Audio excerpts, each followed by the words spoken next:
7 o'clock in St. Louis. You are listening to The Morning After, presented to you by Brown and Crouppen on 101 ESPN. Tim McKernan, Doug Vaughn, Martin Kilcoyne with you on the program. And Martin has made an observation, Doug, that Jackson is all slicked up today. Kind of like Pat Riley. Was that like the Lakers series? 86? Well, I think so. You do have your hair kind of slicked back. You got a nice new top. This is new, but thank you. I appreciate it. TMA top available, tmastlshop.com. Darn tootin'. Interview today, buddy. Too. Yeah, you got to. You're in the final interview with, was it The Score in Chicago? I'm wearing a quarter zip, a T-shirt, and athletic shorts. I wouldn't necessarily say I'm dressed to the nines. Well, maybe the standard is low. Right, that's what I'm saying. Low. Well, I usually wear a ball cap. Dan Orlovsky is currently on our television monitor wearing a suit with tennis shoes, and that infuriates Jackson, Martin. I think it's like some sort of corporate edict over in Bristol that, like, if you are on the air and your feet are going to be shown and you're in a suit, you have to be wearing sneakers. It says, I'm an athlete, but I have to get dressed up right now. Right, and I've never thought it's a very good look. Well, I might just throw a pass at any moment. Like, you can wear sneakers anywhere nowadays, which I think is great. Like, you can always wear tennis shoes. But, like, the one time you can wear, like, really nice dress shoes when you wear a suit. Yes, I agree. So do it. Doug, do you mind sneakers as a description of... I don't care for it. You say tennis shoes? Tennis shoes, yeah. Tennis shoes is a Midwest thing. Yeah, my East Coast mother probably indoctrinated me onto Coastal the sneaker. Elites. I'm so tired of it. Do you hate Coastal Elites? 314-399-9646. Air Comfort Service. Text inbox. Call in. Thursdays have historically been for phone calls. Collier and Thompson phone lines, 314-974-0101. And email in for our Design, Air, Heating, and Cooling email today, the morning after at InsideSTL.com. And, of course, friends have already gathered in the Michelob Ultra YouTube chat. Terry Donovan shaking hand is talking to John Cusick and Kevin at the Lake and AM and John Scores and Jeremy Hodge and Illini, Greg in Green Bay and Steve Gottsagen's teleprompter and MD 2020 and the TMA remote lamp and Jake Reynolds, Doug. And TMA remote lamp says, thank you, boys, for all you do to brighten out bar days. Take care of yourselves and each other. Look at that. Is there a butt in there somewhere? No, that's it. Okay. Period. Well, thank yous. Thank yous. I completely agree with Jackson. The only time sneakers are allowed with suits are for college coaches during Dickie V week. It's from the 618. Well, Yeah. Is that not Jimmy V week that they do that? I think you're right. Jimmy V. Jimmy V. Yeah, Dickie V, Jimmy V. Now they're all fighting the same fight. I think the shoe that had the white sole that was kind of a dress shoe, kind of looked like a golf. It's a Cole Haan. Kind of looked like a golf shoe. I have two pairs. That became really popular, and I think it opened the door Yeah. for then the tennis shoe to kind of slide in there. Right. Or sneaker. Or Keds. For a while, we called them Keds. Remember that? That was a brand, wasn't it? Jackson just stared at you with intense anger when you said that. This guy, there's a wide delta on this. I've already been on the receiving end of it this morning. He's standing and he's looking down on all of us. What's wrong with Keds? You're laughing at the brand. No, He's laughing at the old. That's what he's doing, and I know it, and I am not going to let him do it, Doug. That's what he's doing. That's what it is. You said Keds, but that's a brand, isn't it? It's like in the yeah, so is Kleenex, but we call them Kleenex. That's a world-class point, but I equate it more to, in the South, they call every soda a Coke. And I have that's correct. An orange Coke or something.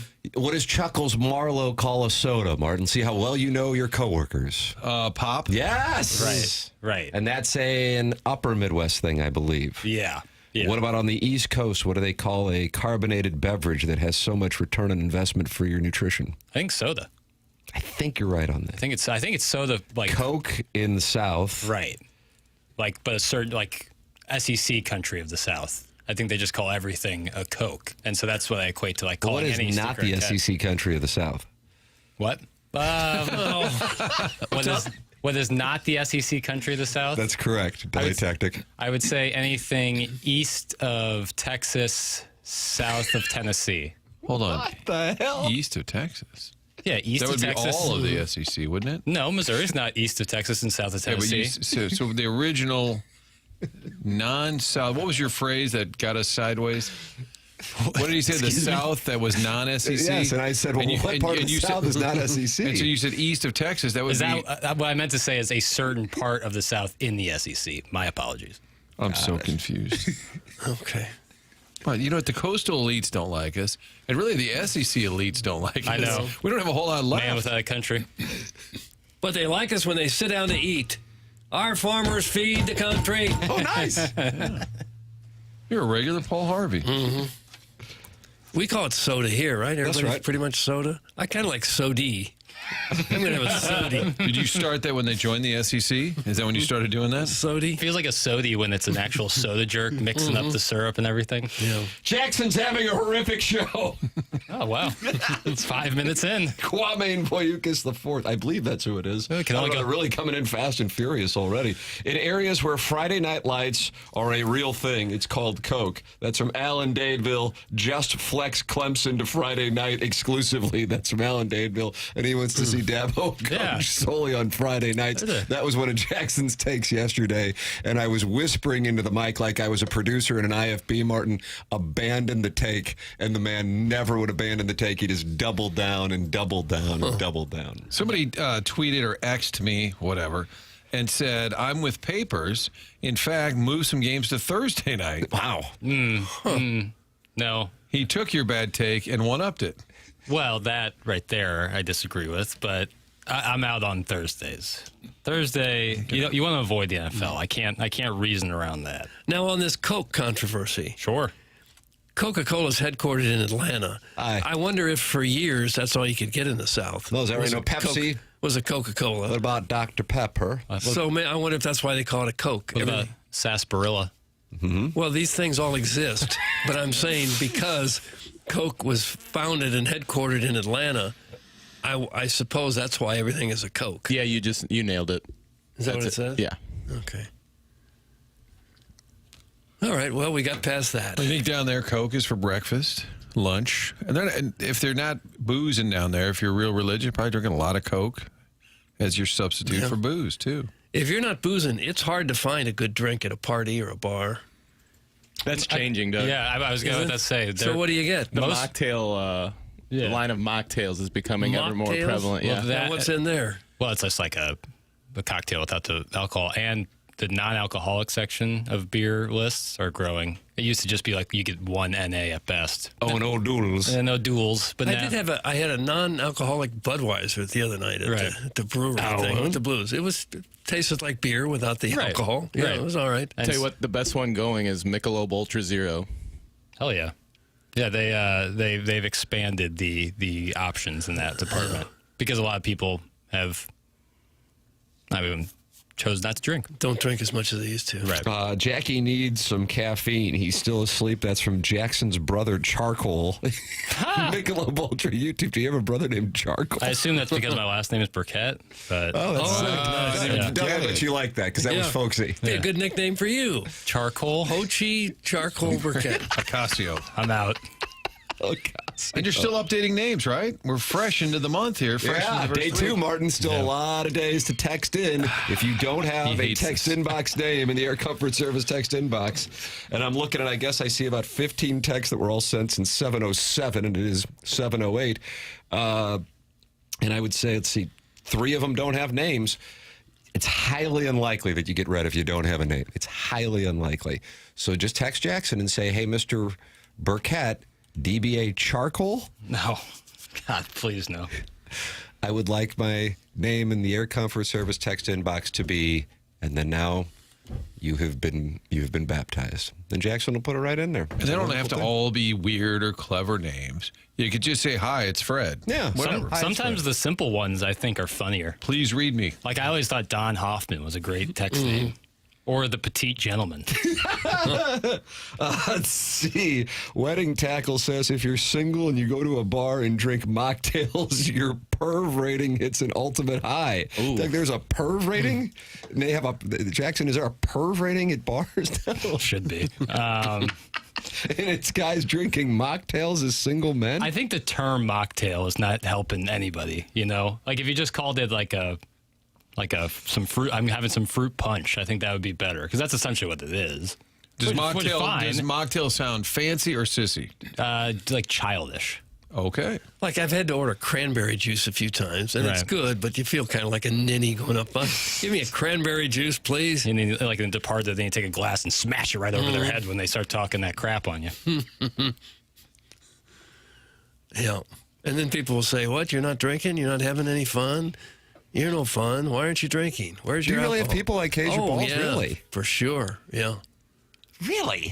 That's honestly surprising. Oh yeah, to me. it concerns some people if you're not drinking. I feel like when you're younger, Really? everybody does it when you're younger. Mm-hmm. What's wrong, Bob? Have another shot. And you get older, you also sort of guess some people may have given up drinking. Yeah, that's for a the reason. Yeah, Exactly. I think when you get past 40, for sure, if somebody says, "Oh, I'll have a Diet Coke," "Oh, we're all having martinis," you don't say a word. Right. That's you would weird. think. Oh yeah, I still hear it. God, I got to tell you, it surprises me.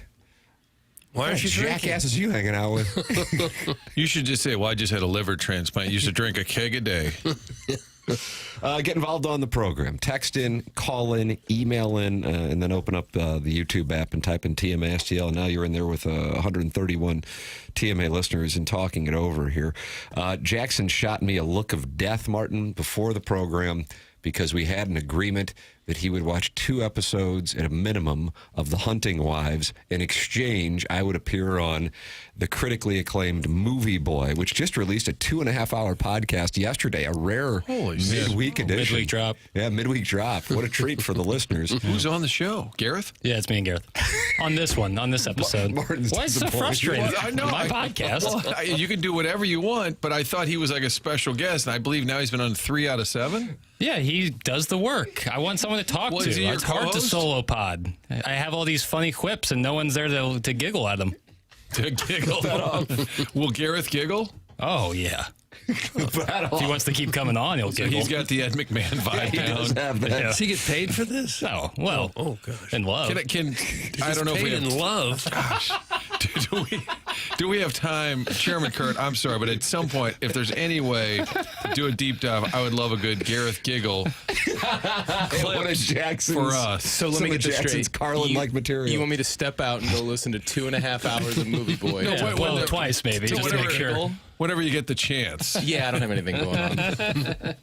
When I order a mocktail, I also order a kids menu. That's from the recovering alcoholic from Calvin Webster Groves. That's what it feels like. Get this nerd a word count. That's from the 314. And now people want Jackson to be on a word count on Movie Boy. Probably not the worst idea I've ever heard. So right before the program, I said to Papers, I said, hey, did you watch the agreed upon 2 episodes of The Hunting Wives, which I just completed a couple of nights ago with my wife.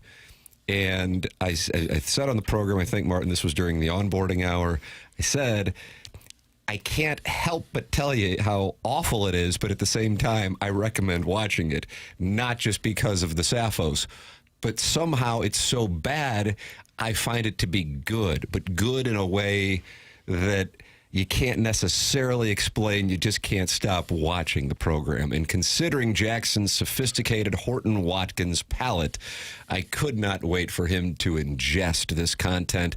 Now it is time for his review, and my suspicion is he's angry as a hornet because he shot me a look when I asked if he watched The Hunting Wives last night. Ladies and gentlemen, here is Jackson Burkett. Do not call him charcoal. The look I shot you wasn't intended to be like of anger or anything. I just wanted to really emphasize, I watched it. And I'll leave most of my review for the special edition Movie Boy podcast. Yeah, that was the terms. I would appear on Movie Boy. Yeah. Gareth has to be furious. Yeah, punching air. And 20 minutes of an appearance on Movie Boy. Yes, 20 minutes. Special. It's a featurette. And so what I'll just say is that it reminds me a lot of the trashy mystery novels I read. Yeah. Except if you turned up the Trash. and desire about 80%. There's a thing in Raiders of the Lost Ark where every 12 minutes they wanted there to be like action to keep people involved. Is that right? Yeah, keep people into it, make it entertaining, almost like a roller coaster ride. Huh. And this show has the same thing except with sexual angst. Nice. That's not a bad strategy. Yeah, You're talking about this show? Yeah, Hunting Wives. Oh, I thought you were talking about TMA. Both. It seems to me that a single gentleman at your age ought to be living the lifestyle of a trashy novel instead of reading about it. Doug just cucked you. Come on, Shark. Shark. I enjoy the lifestyle I lead. I don't want to lead the lifestyle these folks are living. I'm telling you that right now. But if ever there's a time in your life when that window is open, this should be This is it, baby. This is it. This is your time. I just For the don't- rest of us, it's all over. No, it's not. I don't want to live like they do in Hunting Wives. Is there a theme? Everyone's lying about what they are. Is there a murder? Is there a mystery? Is there a yes. backstory? Yeah, Okay. Indeed. yeah. It's kind of lean, half baked. half baked. How many episodes did you watch? 2. And you said, I can't go again? It was late. I get why people would hit next episode. It's just like a mystery novel. They do a good job of the last page of a chapter being like, "Ooh, what's coming next?" Flip that off. So I get why people watch the whole thing. It's just the middle part is just brutal. But we'll talk more about it on Movie Boy today. It can't be worse than Golden Bachelor that I'm watching. I thought you loved it. Well, I watch it for sure. You But hate watching. You hate watch. God, the women are now crying when they get the single date. Oh my God, this is my man. Last night, a couple of women from a previous show came to visit the current gals to offer suggestions and hints, and they brought them each a present of a vibrator. It feels like the show has kind of jumped the shark. Now, was it under the guise of being a Hitachi magic wand for back massages? Sort of, but they figured it out. Yeah. Oh my! Have you ever seen Love is Blind, Doug? No. That's one of those Netflix shows where they don't meet, but they're behind a wall and they converse. And Oh, yeah, I try got- to maybe I find have love seen without seeing a the little person. bit of that. Well, they recently did like a St. Louis casting call. Yeah. I applied. Oh, did you really? Mm-hmm. When will you hear something? I don't know. They didn't really put out a date, but I'm hoping to hear something. I would do that for sure. Would you go on The Bachelor? I don't think I'm cut from bachelor cloth. I don't know. Don't sell yourself short. Have there been 5'8", 280-pound bachelors? You don't weigh 280. No. But probably. There's probably been guys your size, yeah. I don't know. I don't have the height and weight on everyone that's been on there. Well, get back to me. Chairman's on a mission right now. He's getting lean and mean. Mm-hmm. What do you call it? A hard 75? Yeah, flip-flop that 75 hard. Okay. Yeah. 75. Maybe I'm dyslexic. Don't do Fox. 75 hard. Yeah, I read where Garner Kurt is doing a big health kick. Garner Kurt. He's doing a big health thing. Hey, Papers, we had the Papal Conclave yesterday for the September TMA Listener of the Month. Martin, you had to get like a phone call to be reminded to vote. Is that the way that this works? I immediately did it this time. How about because that? I always forget. Did I not? Was I the first to respond? It doesn't tell you me don't like know, who, okay. but I did get. Everyone responded, which was I appreciate it. Here is the winner. announcement for the September Listener of the Month. Did Gareth get a vote? This guy's been hard at. He's been on the ballot a few times. Just hasn't gotten the win, but finally gets one this time. Tory Holt. MD 2020. MD 2020, who I believe Congratulations. might be present right now in the Michelob Ultra YouTube chat. He's always in the YouTube chat. He's the kind of person who maybe doesn't like, isn't a headline listener. Like, is it making like a whole segment Look at about some of our headline listeners. Well, like We don't have any. well, Caller Ellen, like for a whole Caller Adam, segment okay. Caller Ellen for a whole segment was a part. That was a headline moment in the show. MD 2020 rarely that, but always there. Doesn't call in. So you could be listener of the month without calling in. Oh, sure, yeah. I'm just telling the audience. It would help. I It would know help, you though. know that. I know that you know that. Reminiscent. Well, they're celebrating right now in the Michelob Ultra YouTube Are they chat. really? Should be. Yeah, because it's one of their own. There's a little tension, I think, between the texters and the YouTube chatters. He says he's truly honored. I'm truly honored. Lex Luthor wants to know if he's a headline listener, Jackson.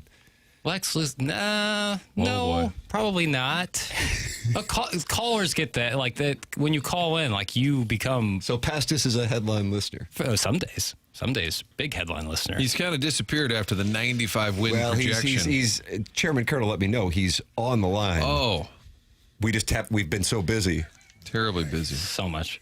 Right. So much. Speaking of which, Doug, if you take a look at the Stiefel dossier today, the first topic is Kellen DeBoer with a message to Alabama fans ahead of the Vanderbilt game. So that gives you an That's idea. That's our lead story. Do I have that in first? Oops. That's the lead story. Well, That gives you an indication of Martin just how busy the program what is. locally happened, you know? Well, maybe we should have sucked up to all those athletes like Mo suggested. What the hell was that? Arnotto joins us next a little later. Goldie, before a big game He goes, 3, this calls is, in. This is all off the air. He goes, well, you guys aren't going to be critical of them because you need them for your show.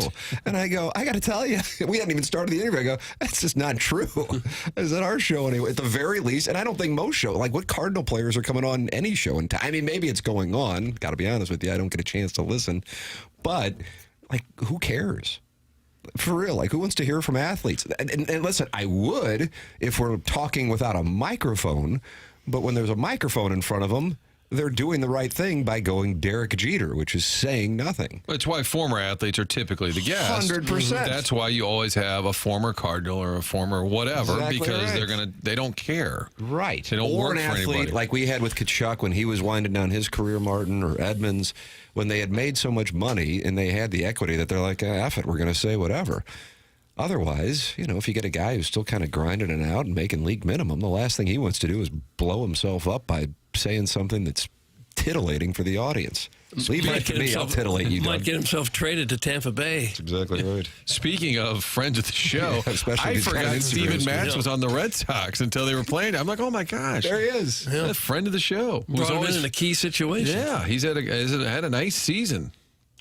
That was a great signing for the Red Sox via the Cardinals. Brian Henson is not happy with the Lister of the Month results. No. He says Jackson's sandbagging the Lister of the Month because he's not one of his weirdly nicknamed buddies like Sauerkraut or Hambone. Classic Durka. Not a headline listener. Durka. Thanks. And keep up the good work, youngster. That's from Brian Henson, Doug. And he's got one hell of a football team to cover. Yeah, boy, howdy. Now, what does a Durka mean? I don't know.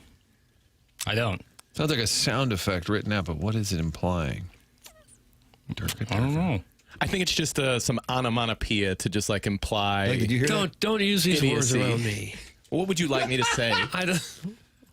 What's an onomatopoeia? Like Buzz. bam, like the Yeah. old Batman show. Okay, a sound effect type of thing. A word that you read that actually Okay. elicits the sound. Durka. All right. Clip that off. Jackson, you can do drops of the week just from this first segment. Yeah, today. lots to clip off. That's huge for you. All right, get involved. The Michelob Ultra YouTube chat is celebrating one of their own, getting the TMA Lister of the Month, MD 2020. If you want to be the TMA Lister of the Month, you go to tmastl.com and you can maintain your anonymity, which I know is very important. Also, you can text in, and today, tomorrow, and then next Monday, Tuesday, and I don't know if you're going to keep it for Wednesday, Jackson. That's up to I you. am. Okay. You can get a text inbox name in the Air Comfort Service text inbox, 314-399-9646. Call in, 314-974-0101. Callier and Thompson phone lines. That is how you can call in to the program. And Martin, just for the record, Pestis is on the line, which is an indication that he is indeed omnipresent. If you are struggling, not feeling great, maybe it's a symptom of low testosterone. That's where Mentality can help you out. Mentality is a long-time Morning After sponsor, and we are grateful for their support. If you've been working out and you're going, man, I'm just not putting on muscle like I used to. If you're waking up and saying, this isn't just the way I felt just a few years ago, what is going on? These are symptoms of low testosterone. Have you or your family seen a change? Not quite yourself anymore, struggling to focus, no energy for the people you love. This is where Mentality can help you out. Whether it's low energy, weight gain, or just that feeling that something's off, Mentality can help. I have been tested out there for low testosterone, super easy, in and out within 20 minutes. So stop being tired of being tired. Get back to the guy you used to be. Visit mentalityhealth.com and reserve your spot today. That's mentalityhealth.com. Doug, you wanted to talk about it? Well, you got it. Kalen DeBoer with his message to Alabama fans. And Whoa, what did he have to say? Let's go win this one. you're going to hear it. Okay. This is getting better at teasing. All right. It's coming up. Yeah. Stiefel Dossier. It's a little lean. No, I mean, I stand with papers on all things. Hey, I'm not going to deny it. It's a touch lean. Matt Holiday tried to come on at the Yesterday I said Thursday, Friday, what time? And he said, how about now? That's a guy who doesn't respect the dossier. This is yesterday. respect What for was the it? It was like dossier. 9:50. He goes, what, are you leaving or something? I said, if we can, I said, we would love to promote it a little more. Maybe he was listening and he was trying to save us. Trying to In the help us past, out. Holly would call in if Licks was on. That was the bat signal for him to call in. Maybe Licks will call in. 314-974-0101. The program's TMA. It's presented to you by Brown and Crouppen on 101 ESPN and the TMA STL YouTube channel.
This dude's on the 20. Zachary Taylor, not the kid from Home Improvement. They doing a Home Improvement reboot? I felt like I saw that. They really? God, I hope not. I feel like there's an opportunity for my new show, TV Boy, which might compete with Movie Boy. That's fine. Oh, really? But what's not going to be fine is when Gareth is on 50% TV of Boy? the shows. Yeah. You would Is that a steal Gareth? non-compete? I could talk. I could work him over. Who's your Garrett, Tim? Polling? That wouldn't be bad. He's a snarky little fellow. Is Garrett snarky little fella? Oh, yeah. Is he really? Yeah. Really small hands. Now, what's that got to do with his snarkiness, Durka? I just said little guy. He's a snarky little guy. I mean, you know, he's got small hands and snarky. TMA 101 ESPN shows presented by Brown and Crouppen, and Tim McKernan, Doug Vaughn, Martin Kilcoyne with you on the program. And Jackson Burkett has prepared a Stiefel dossier that his ally Martin says a little, what is it, a little thin, little light. Cupboard's a little bare. Yeah. All I know is the lead today is Kalen DeBoer with a message to the fans ahead of the Vanderbilt game, Doug. Can't be believed. This won't go poorly. Playoff baseball. Let's do it. Let's take a listen. This weekend is another big weekend. You know, each one gets bigger as you go through the season, right? And the most important game is always the next one. And it's week 2 in the conference schedule. We're at home at Bryant-Denny Stadium. Again, I'm asking for the fans to come and be loud, and I know that's going to be the case. I've never seen anything but that. And we're looking forward to a very good Vanderbilt team coming in here and the challenge that lies ahead. But proud of the work that we've put in already this week. We still got a lot more left ahead of us to be at our best on Saturday. Oh, for heaven's sakes. Well, he really fired up the sports base. lead. He They really, got a game coming up Saturday. I love Papers. That felt like an opening statement. All right, it's week 6. We have a quality opponent coming in, and we want everybody to be there, of course. And The most important game is the next one. Yep. Well, he really. Can't take him lightly. Where's Mike Price when you need him? Jackson looks so defeated. Biggest thing going on in sports. Well, for the record, Is that like the only sound we could get? Is that why it's being pushed as such an important thing? I didn't intend to push it as some sort of important thing. Okay. But, I mean, it was the first story in the Stiefel dossier. Right, but first doesn't necessarily mean best. But it was ultimate coach speak. He said nothing. He said absolutely nothing. Well, I love when they get up there and they say, 21, you got to keep it on. 32 is the guy that runs the ball a lot. And you got to watch out for 87 on the outside. all right, I ask you, Doug, what's the lead today? The playoff baseball from last night. You think that was better than what Kalen DeBoer I said? think so. Yeah. All right, well, take it and run with it. Newsman. Newsman. Ladies and gentlemen, the legendary, which we switched, he didn't like that, so we switched it to the accomplished Doug Vaughn. How about you got 3 game threes today? That's fun. 3 of them. And Dodgers kicked it into high gear and just kind of dispatched the Reds going back to where you came from. Yeah, that was a dispatching. But you know what that sets up? Dodgers-Phillies. Yankees-Red Sox got a good series going. Those games have been tight, close. Mike Schilt avoided firing by beating the Cubs. Yeah, you think he would have been terminated on the field had they not won that game yesterday? I imagine so. I've got a guy, I can't recall who, probably listening, and we're grateful that people listen for all 4 hours, who has been saying the lock in these wild card games, and I'm nerdy enough to go back and look at it because it's not like these things go back a number of years. The wild card series, that is, which I guess started in 2022, even though they had it in 2020 because of COVID, is the under in the first 5 innings. And if you look at these things, interestingly enough, I think across the board, I think they would be covering, I guess at this point there have been 8 games. I do think that if you're just kind of replaying in your mind, I mean, certainly the Tigers and Guardians, that would cover. Cubs and Padres, 100% as well. Was the wind blowing in yesterday? Anybody else watching this is why I was watching it yesterday. I felt like both teams hit the crap out of a ball, and then the guy would just kind of settle in under it at the warning track. It just struck me as an obvious day where the wind had to be blowing in at Wrigley, and there's no ballpark that experienced more of an impact on wind than Wrigley, statistically. I think the first and maybe the second Red Sox-Yankees game, I don't know if the Dodgers-Reds, but either way, that would be 75% conversion. And, Doug, that'll get you a nice home in Huntley if you can have the proper unit size, and I know you do. If you look up at a baseball playoff game, it almost always is 1-0, 2-1, and it'll tilt late. But that is true. That it just seems to be that they're all kind of following that same formula. It's because the teams that get in have top-notch pitching. Right. And those are the guys pitching in these games. Especially early in the series. If the number's 5.5, the Dodgers-Reds would have covered yesterday, if that first 5 innings was. And then they had 4 in the 6th, which even stands more. That's how we get paid. Yeah. Jack Flaherty on the bump today, by the way, former Cardinal. It's October. Do you think he'll have a Cardinal bump in October? I'm going to say he may not. You're shorting the market. I am. And it's Guardians time. I was listening to the program before us, and they were saying that Cleveland is not a great sports town if you don't sell out a playoff series. And even though clearly great crowd yesterday when Brian Rocchio hit that home run, the place went bat crap, but it is not sold out in Cleveland. Yeah, it's hard to believe. Although, didn't we have some playoff games here that didn't sell out? We have 1 or 2. I know the Blues had 1 or 2. Not in recent years, but going back a little bit. 86 against the North Stars? No, it wasn't that far. Also, Progressive Field is one of the smaller stadiums in Major League Baseball. 34,000. Is that right? 34,830 is the capacity at Progressive Field. Holy crap. Yeah. That is stunning. 4,000 less than PNC Park. A lot less, obviously, than places well, so like then then you would say you're saying that because it's a further indictment because it's a smaller ballpark to fill up? Yeah, kind of. I mean, yeah, that's 10,000 less seats than Busch Stadium, 10,000 less seats than a lot of stadiums. I suppose when you don't know if your team is going to get in, and it's a day game, there's some people that just didn't buy tickets in advance. They say, I'll watch on TV and not spend $150. I'll tell you exactly what happened, because this is the meat and potatoes of my campaign platform. People are like, yeah, if they make a deep run, we've got to pay for tickets in the LDS and the LCS in the World Series. Martin, I would imagine, Doug, you probably as well, were on the road with the Cardinals when they would play the Braves. This is the 2000 series. The Cardinals swept the Braves. They won the first 2 here. That was the Rick Ankiel start. And then they went to Atlanta, and I couldn't have been more excited. I mean, I'm 23 and on the road with the Cardinals, and just started at KMOV. And I'm thinking this is the biggest thing in the world. You're going up against the big bad Braves and the Maddox, Glavine, Smoltz, big 3. And we get to what was, at the time, Turner Field, and the upper deck, it wasn't empty, but it was sparsely populated. And I said to some Atlanta people we were working with, I said, what in the hell's the deal here? How can you not have a sold-out ballpark? Like, we go to the playoffs every year, and this is just the NLDS. So people here just, because there's still many more levels, they wait. So I think that factors into it, that the wild card series does not have the cachet of, obviously, when you're in the final 4 or 8. So I think that factors in. And they've been in 3 of the last 4. Yeah, kind of flying under the radar a little bit. Yeah, they kind of, 4 of the last 6, they kind of quietly get in most years. They don't do a whole lot. They did win their DS last year.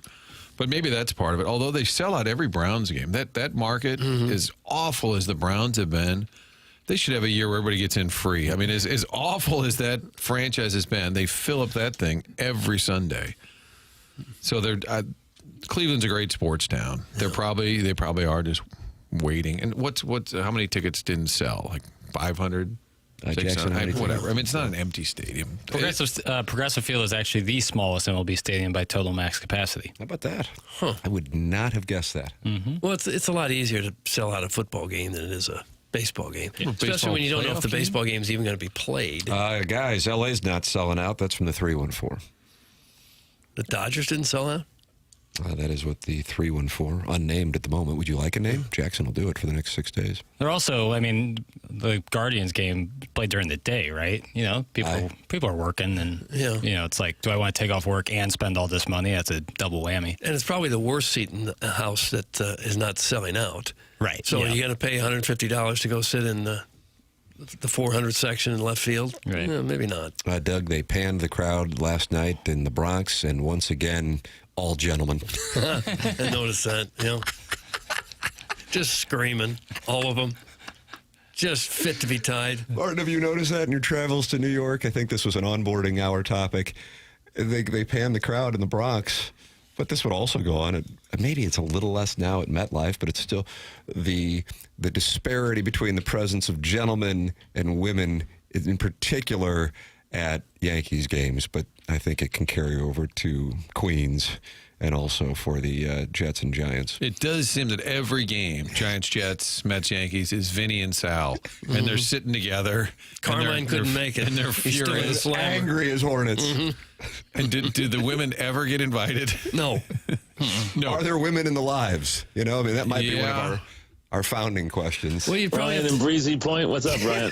That's you a probably Brian have and to Breezy take, point. you got to take the subway to the Bronx, and there's probably some people there who say, I'm not doing it. Not doing it. Jackson was Yeah, but Francesa. the subway exit right there. You just walk off the ramp and you're like But you got to literally be in in the the stadium. You also got to be in the subway for a while. John Rocker didn't like that. So. No. Was Francesa happy with the Yankees last night? Remember, he was irate at the Bet Rivas. Yeah, I don't necessarily tune in every day. It's only when he's mad. If he does something kind of erratic, I'll know about it. He's But, on a heater for us because we agreed with Big Mike on both topics yesterday. Yeah, I mean he can be a very rational guy. He just sometimes gets a little worked up over some trivial matters. Depending on if his bet's hit. Yeah. Doug, Bobby Bacala was in the luxury seats watching the Yanks. That's from the recovering alcoholic from Belleville and Webster Groves. Okay. He's a big New York sports fan. Stephen Shrippa. Yeah, I love that. Make some money on HBO and get some residuals, and then spend it all on going to sporting events. Yeah. I saw a hockey player, too. They showed it. Was it Jack Hughes was in there? Jackson, was it Jack Hughes? Jack Eichel? I forget who it was. But he had sunglasses on, too. I thought that's kind of odd. A night game in New York, you're wearing sunglasses? Maybe he's dealing with a head issue. I doubt it. Connor Bedard was at Wrigley. John Cusack was there. Eddie Vedder was there. He's saying, take me out to the ball game in game one. Yeah. It would be fun if as part of the in-stadium entertainment, they had a celebrity spotter going around the stadium. Every stadium, every game. Say, oh, look who we found. Here's so-and-so is here. Who would we have? Timberfake? I don't know. We'd have someone. Wasn't J.K. Simmons at a game earlier Yes, this year? he was. Yeah. But there's been At a some Cardinal people, game? Yeah. Yeah, I remember that. Get Jackson going on Whiplash, Martin. So good. Boy, but I like Rushing to, a I like dragon. to swear. That one made me uncomfortable. Yeah, no doubt. So much swear. Very uncomfortable. Here, in the break, By I'll design. throw a chair at your head and then start slapping you around. Please. You'll say I like it. Doug, your schedule today is the Tigers at Cleveland. Will it be sold out? That starts at, I don't know if my ESPN is updated on Central Times or not. 2 o'clock, is that accurate? Strikes me as a little. Is that For what too time? central? For Too what? central? For which game? The you talking about the Guardians Cleveland. game? That's going to be a 2:08 Central Hearing aid Time. audio off, all of a sudden your 2 levels a.m. went up. Well, the problem is if I miss the first part of it, I can't I need a rewind button, like in the critically acclaimed movie Click. I need to be able to go back about 10 Martin, seconds. there's so much going on right 10 now. seconds. I need like a 10 The guy second was rewind. off to a slow start at the beginning. You went in the bathroom and disagree. just snort heaps of Adderall. Yeah, And now fresh them up. Tigers, Guardians, 2-ish. 2:08. Tigers, Confirmed. Guardians. Padres, Cubs. This is fun. 4:08. 4-ish. I'm off TV. I'm going to watch that. Okay, we've got Red Sox, Yankees. 7:08. Okay. Here you go. 3-hour intervals. Traffic and weather and Two. baseball on the 8s. 6. What is going on?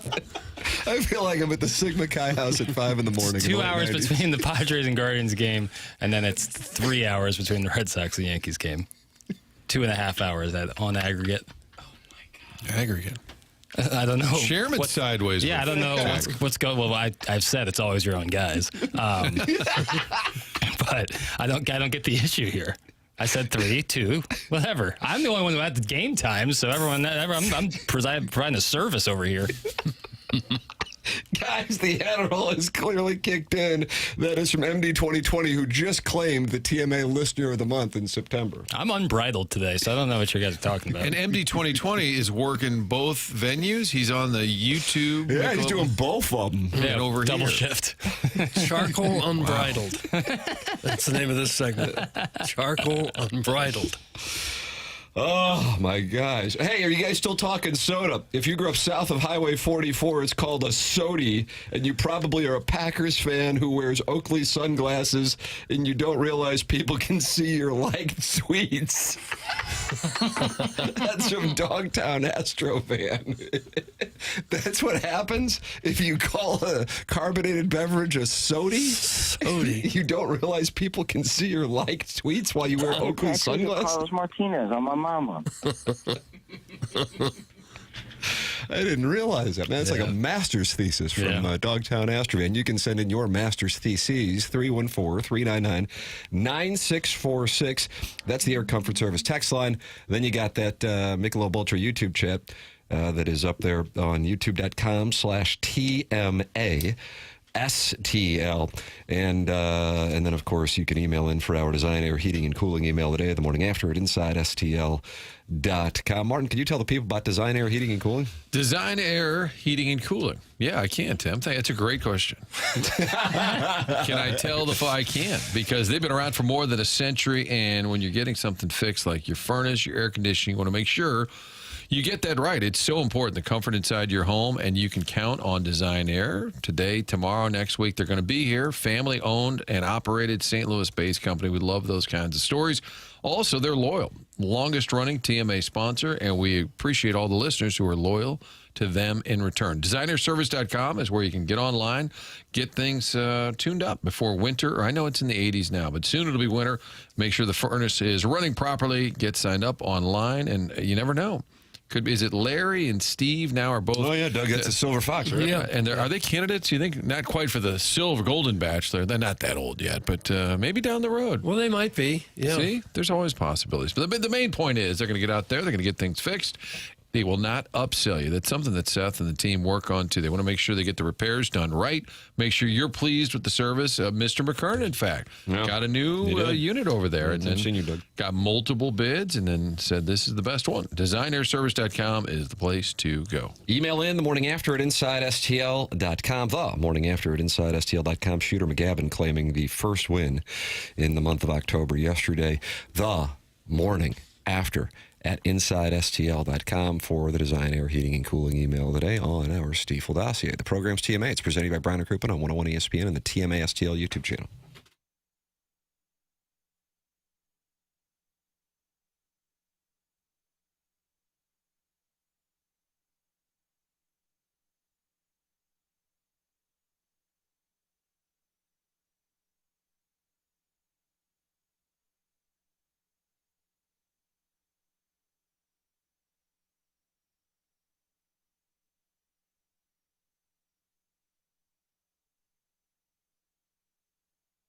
Michael's Flooring, family and locally owned for over 3 decades in the St. Louis area. Online at igotfloored.com. You can go online right now and get 3 samples free from Proximity Mills. It's igotfloored.com. Michael at Michael's Flooring takes great pride in making sure his employees are happy and make a great living. And so he wants to make sure that he hires the best carpet installers in the business and gives them $7 a square yard, which is incredible compensation in this industry. If you are a carpet installer and looking for that kind of compensation, go to igotfloored.com and apply to work with Michael. There is a reason he's continued to grow throughout the 30-plus years at igotfloored.com with Michael's Flooring. Employees love working for him. And they feel like family, and he makes sure they're taken care of, and this then rubs off to the families buying the product as they know they have the best interests of the buyers at heart. They have it all. Carpet's awesome. It's back. They have so many varieties of all flooring, 3 easy to get to locations in St. Louis, Creve Coeur, Darden Prairie, and St. Peter's. Come see why people are loving getting floored by Michael, and make sure you visit igotfloored.com.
Hey, this is Jackson with a Sports Center update, and that's driven by Johnny Londoff Chevrolet and Johnny Londoff Autoplex. Blues hockey tonight right here on 101 ESPN to take on the Senators. Pre-game at 6 p.m., puck drop at 7 p.m. That was another Sports Center update driven by Johnny Londoff Chevrolet and Johnny Londoff Autoplex. See them at londoff.com. Chevy, together we drive. Are you kidding me?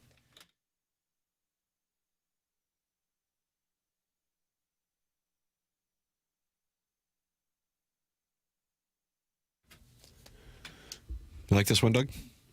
Oh, sure. This is old school. This is nice. Got a music theme today there, Pappas? Nah. Just a little of this, a little of that. Durka. Durka. This show is so stupid. I've got a page in front of me. I either have the ESPN sports page up or a Keds page with all the shoes. Keds, they were nice. Because Doug brought up Keds, I was staring at these shoes. A little thin, right? Kind of like a thin little shoe. Yeah, almost a deck shoe. Yeah. A tennis shoe look. I like that. How about PF Flyers? Ever have any PF Flyers? Run faster, jump higher. I think that was it. Worked for Benny the Jet. Is that a Sandlot reference? Mm-hmm. Nice. You got a shoe that almost looks like a baseball with the stitching on it. Yeah, I see that on the. Oh, you guys are all on the Keds well, page. I'm now taking a look. Can you still buy Keds? Sure. Looks like Well, they got a 55 US dollars. Really, that's all it is. Yeah, For a no pair free of ads, Keds. but All right.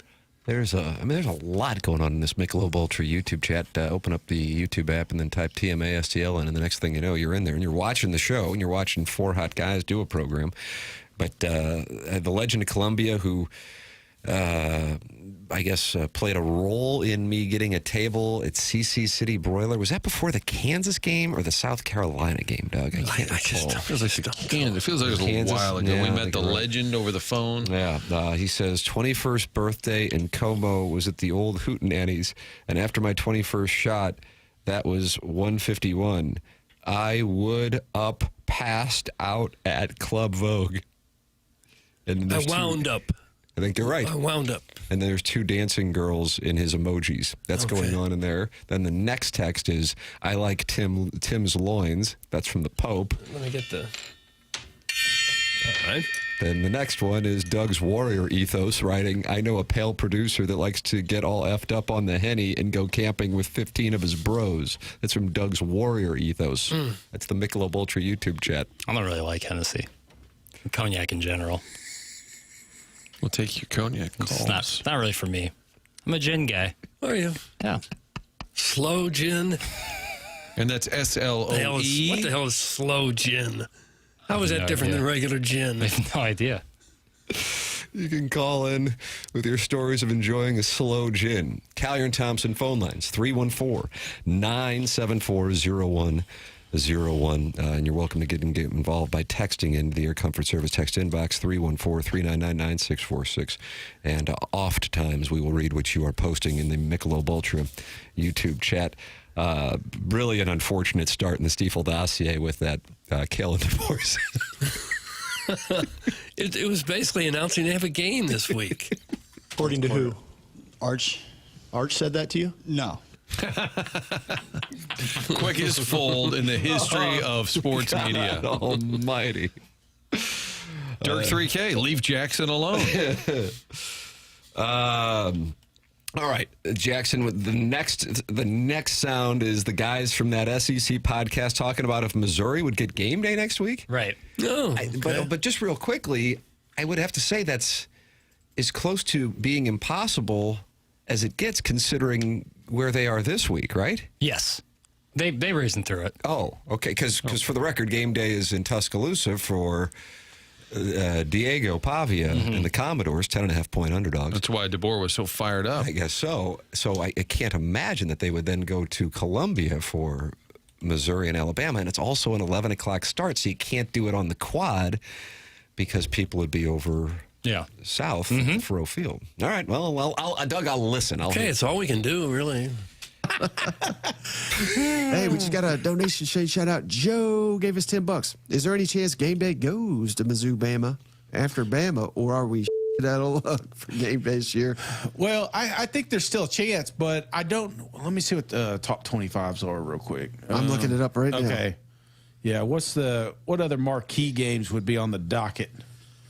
Ohio State number 1 at 22 Illinois. Not as good. Yeah. Right? Right. Oh, sorry, guys. And I don't know anything about these teams. Maybe they falter. Number 8 Indiana, number 2 Oregon. So that's problem. But it is CBS. So they don't want to give them any extra coverage. We got Red River. Yeah. Number 5, number 9. Maybe that one. Yeah, I hate to say it. I think they would choose Red River, or they would choose the Indiana, Oregon over Mizzou, Alabama. Well, that was certainly enlightening. Maybe I'm not seeing the board as well today. What's the name of that podcast? I think that was one of the most important things you've ever said on this show, because that was what we call, Doug, a combination of wonderful self-awareness and preemptive. That's the important thing, Martin. That's that SEC podcast, which I listen. Here's the thing.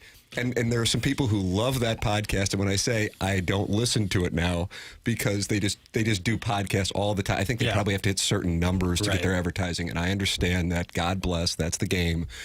But they're just on all the time, and as you heard, they aren't necessarily, It sounded like two guys just having lunch at Potbelly's. And Martin, that was our second. And Doug, how do you like can we replay the start of the audio clip? Because it struck me as a little. Take a listen. They was a chuckling. So why leave that in? You got to edit, man. You got to edit. You got to cut out that stuff. Well, you guys just keep breaking it down.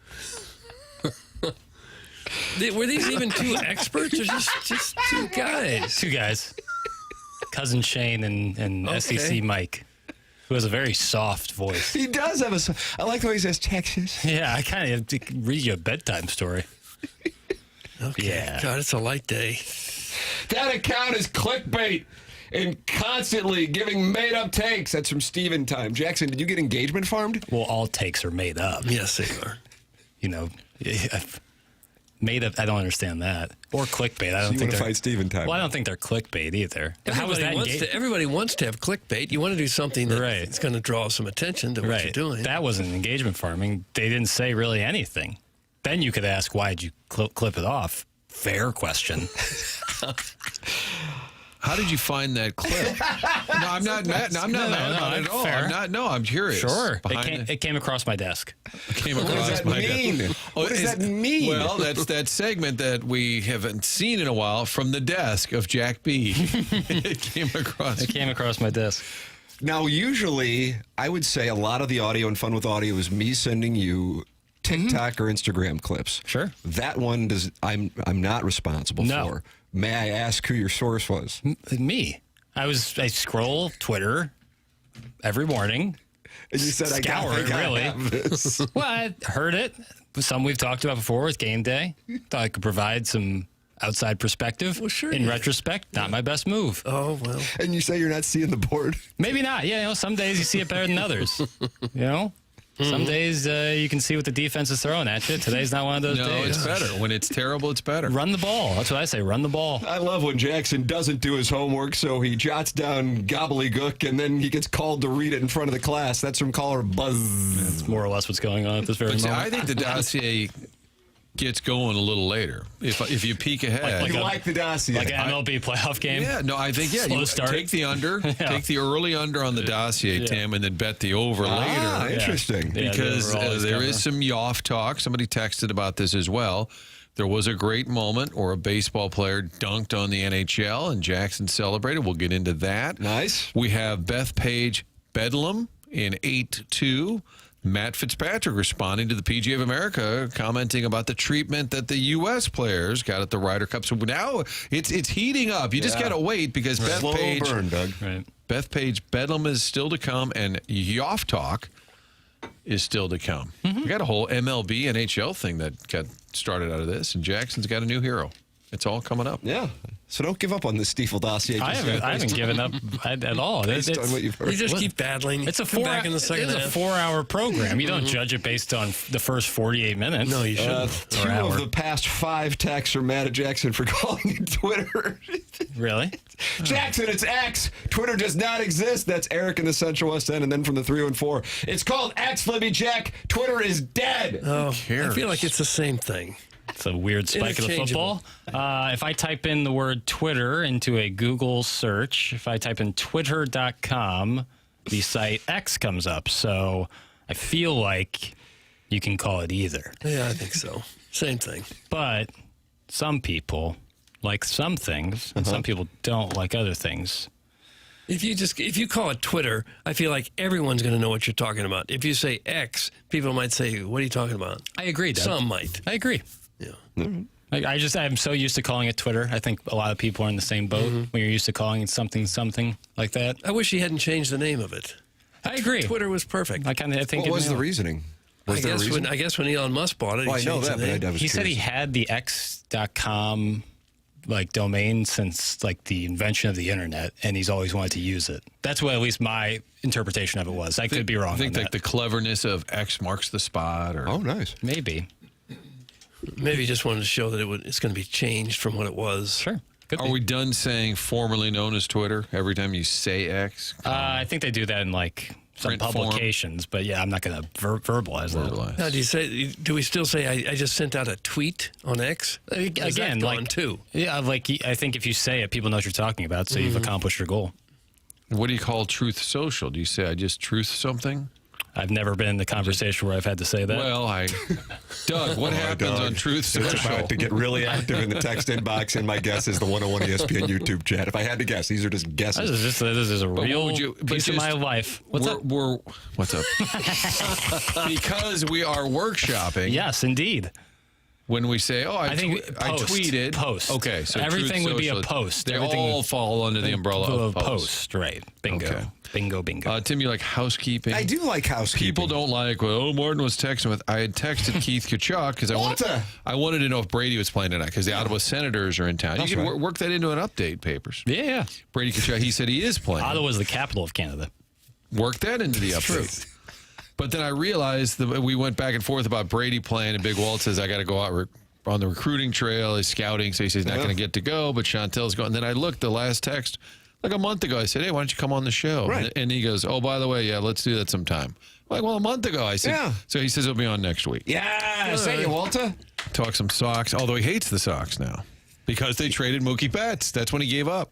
But what if the Swaks? I mean, he can't possibly be cheering for the Yankees tonight. No, There's maybe he's no way. indifferent. How do you give up on your team you've rooted for your whole life just He because got they make a mad. bad trade? Well, he just, in general, he's just kind of sick of him. Okay. But he's a Cardinal guy now. Well, that's good. Yeah, I'd be curious, what his emotion is on tonight. You know what I mean? Right. You got Yankees, Red Sox. I said, call in today, big man. And he said, let's do next week. Next week. Which, by the way, famous hockey players responding. Joel Goldberg, friend of the show. Big hands. He Garrett, small hands. He texted me the other Zits day. of fingers. He said, do you remember when I asked about Chris Pronger coming on my podcast? And he said, and you gave me his number. He said, it was 3 years ago. He said, he just responded. No way. I swear to God, Joel. So, to the message? That's what he... From 3 years ago. Joel my sends God. me, and he said, do you remember that? And he said, Pronger said, hey, sorry about that. Yeah, let's do it. Sorry about that? That's outstanding. I'm in a 1,000 cave? days later. I am passing along what Joel sent to me. Do you remember a few years ago, you told me to reach out to Pronger. He was going to be on my podcast. I think it was either 2 to 3, maybe even 5 years ago. He just responded. And morning, Joel. Sorry about that.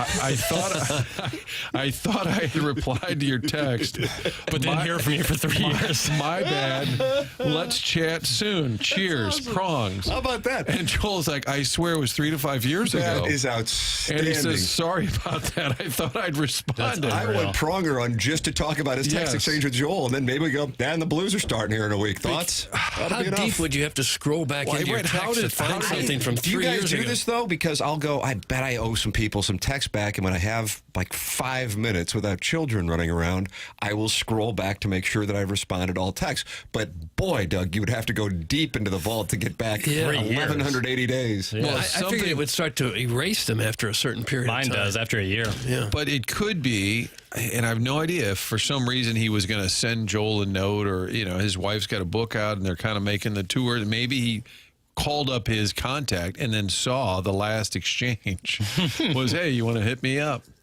That's crazy. Yeah, that's a record. So because Big Walt will either be on next week or in 3 years. One of the two. Well, we look forward to it anytime the man is welcome on this program. It could just be a drive-by. You know, my guess is he's out playing like 90 minutes of an 18-hole round right now. That's what Walter does. He flies around the golf course. Guys, Prongs has a book coming out. That's from the 314. Yeah. I think his wife wrote a book, but they're doing a lot of media stuff together. What kind of book? What's it about? I think travel? No, but I think it's more about living your best life. I know together they have the travel company, right?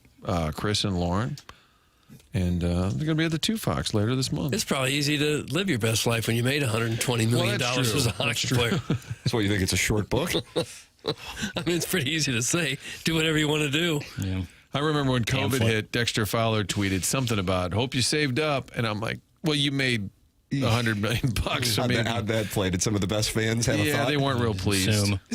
I'm paraphrasing, but it was something along those lines. And people were like, yeah, thanks. Well, if you have $169, you can live your best life in Clayton right now, Doug. There you go. It is 5 Iron Golf, now open in Clayton, and memberships are only $169 per month. And you say, well, what is 5 Iron? And I say, here, I just found out about it about a month ago myself. I went in there. We had a meeting set up by one of our sales representatives here at Hubbard, and I go, well, as a golfer, I'll be quite interested in this thing. Where is it? And then I saw it, and I could not believe how great it is. It's 5 Iron Golf. I think the number is 13 TrackMan simulator bays. So if you want to practice, you have that. If you want to play courses, you have that. If you want to have social events there, you have that, because they have an incredible menu of food and drinks, a bar right there for you. It is perfect. You can play iconic courses like Pebble Beach, St. Andrews, and Bethpage Black. 5 Iron Golf in Clayton has 200 plus world-class courses. Rain or shine, you can wear whatever it is that you want. There is no dress code. And once again, memberships are only $169 per month. It is incredible. I will be there, I think, probably like 5 days a week, starting when the weather gets cold, and I'll be up there with my boys, and I cannot wait. I am so excited about this place. Check it out. 5 Iron Golf in Clayton. It's not just golf simulators. It's an entire golf experience. Get the information on memberships, lessons, and leagues at 5irongolf.com. Trust me, you are going to love it. 5irongolf.com. There you go. Check it out. Big fan. Super excited about it. I saw a new Jackson swipe. Somebody called him Jackie Behar, which I guess is a Joy Behar reference. Oh, that might be the worst one yet. But somebody else was mad at Eric in the Central West End for simping for Elon. I thought that might have been Sharon and Clayton. They called him Elon Eric. Ooh, about that, Jackson? Yeah. I don't think it was Sharon. And several people saying he calls it X because all of his businesses have an X in it, like SpaceX and everything else. What about Tesla? I guess it's except Tesla. He has the Model X car. I'm reading what people are saying. He's got the Model X car. They say he's got several businesses that have the word X in it. One of his first companies was an online banking company called X.com, and all those things are kind of little odes to that. Yeah, that would explain why he would call it X, but I still don't think he should have changed it. Today on the Olds Roundtable, what's the latest with social media platform names? That's from the Horny Banker. He used to be the Horny Baker, and he said that was misspelled. And Jackson, you've updated it to the Horny Banker. Indeed. Yeah. I give people what they want. That YouTube chat. Oh my gosh! How about Big Blonde Dan? Shove it, Eric. Far right nut job. I question his good looks as well. Stay strong, Jackie P. Wow. Oh, Eric in Central West End is a handsome man.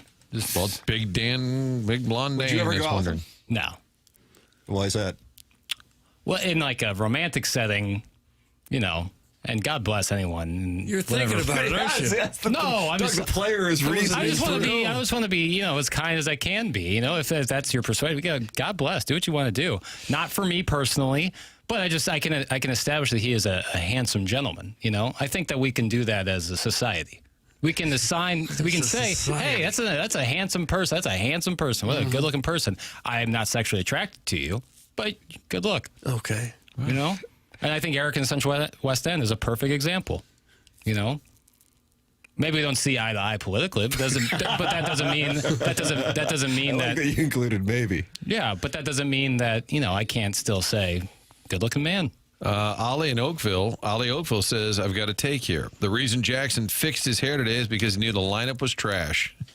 Meaning the dossier. Oh. He's saying you were compensating by Trying to take attention away from a light dossier by fixing up your coif? No, Charcoal Bayhawk. Charcoal If I shower at night before bed, I often wake up with bedhead, and it doesn't look good, so I throw on a cap. If I shower in the morning, I come out, I don't want to put a hat on wet hair. That's a bad idea. No. So I let it fly, and then it ends up looking pretty good. Now, I like logistics. I'm surprised you get bedhead because you sleep face down. I know. You think you get face head? Wow. That's almost too good. You going to clip that off, buddy? Yeah, I mean, 8/12 Thursday. But, yeah, no, I don't wake up on my face, though. Clip that off. Where does the oxygen come from when your face is buried in the pillow? It's not even on the pillow. My face is buried on the mattress. I don't really even need pillows. I can't just sleep like on a slab. Well, that could really save you some money. I know. Well, I like to have the pillows, though, for the beginning. But then I wake up usually on my side, but not on the pillows. Doug, we got a new situation going on here in the Air Comfort Service text inbox. Big Blonde Dan says he's going to send in a headshot to challenge Eric's top of the ladder good looks. So now listeners want us to rank how good looking they are. Okay, we'd be happy to do that. What a treat. Is this where we crossed Martin, the is this what Rubicon? you signed up for? Onboarding every once in a while to say, like, any issues with the shows you're on, because there are other people in the building that are onboarding, and you have a chance to air like an AA meeting. Yes. You can send in your pictures. Ray King tends to send in a picture of his husband. 314-399-9646. The program is called TMA. It airs on 101 ESPN.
the crowds away. From the rafters hangs the banners we crave.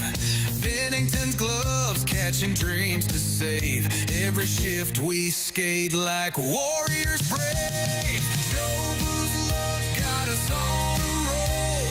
Thomas and Cairo gonna light up the goal. With the note on our chest, we won't stop a flop. 2025, we're bringing home the cup. The puck drops, the hustle's begun. St. Louis rising, roaring is one. Very much. It's all done. Every slap shot screams we're second to none.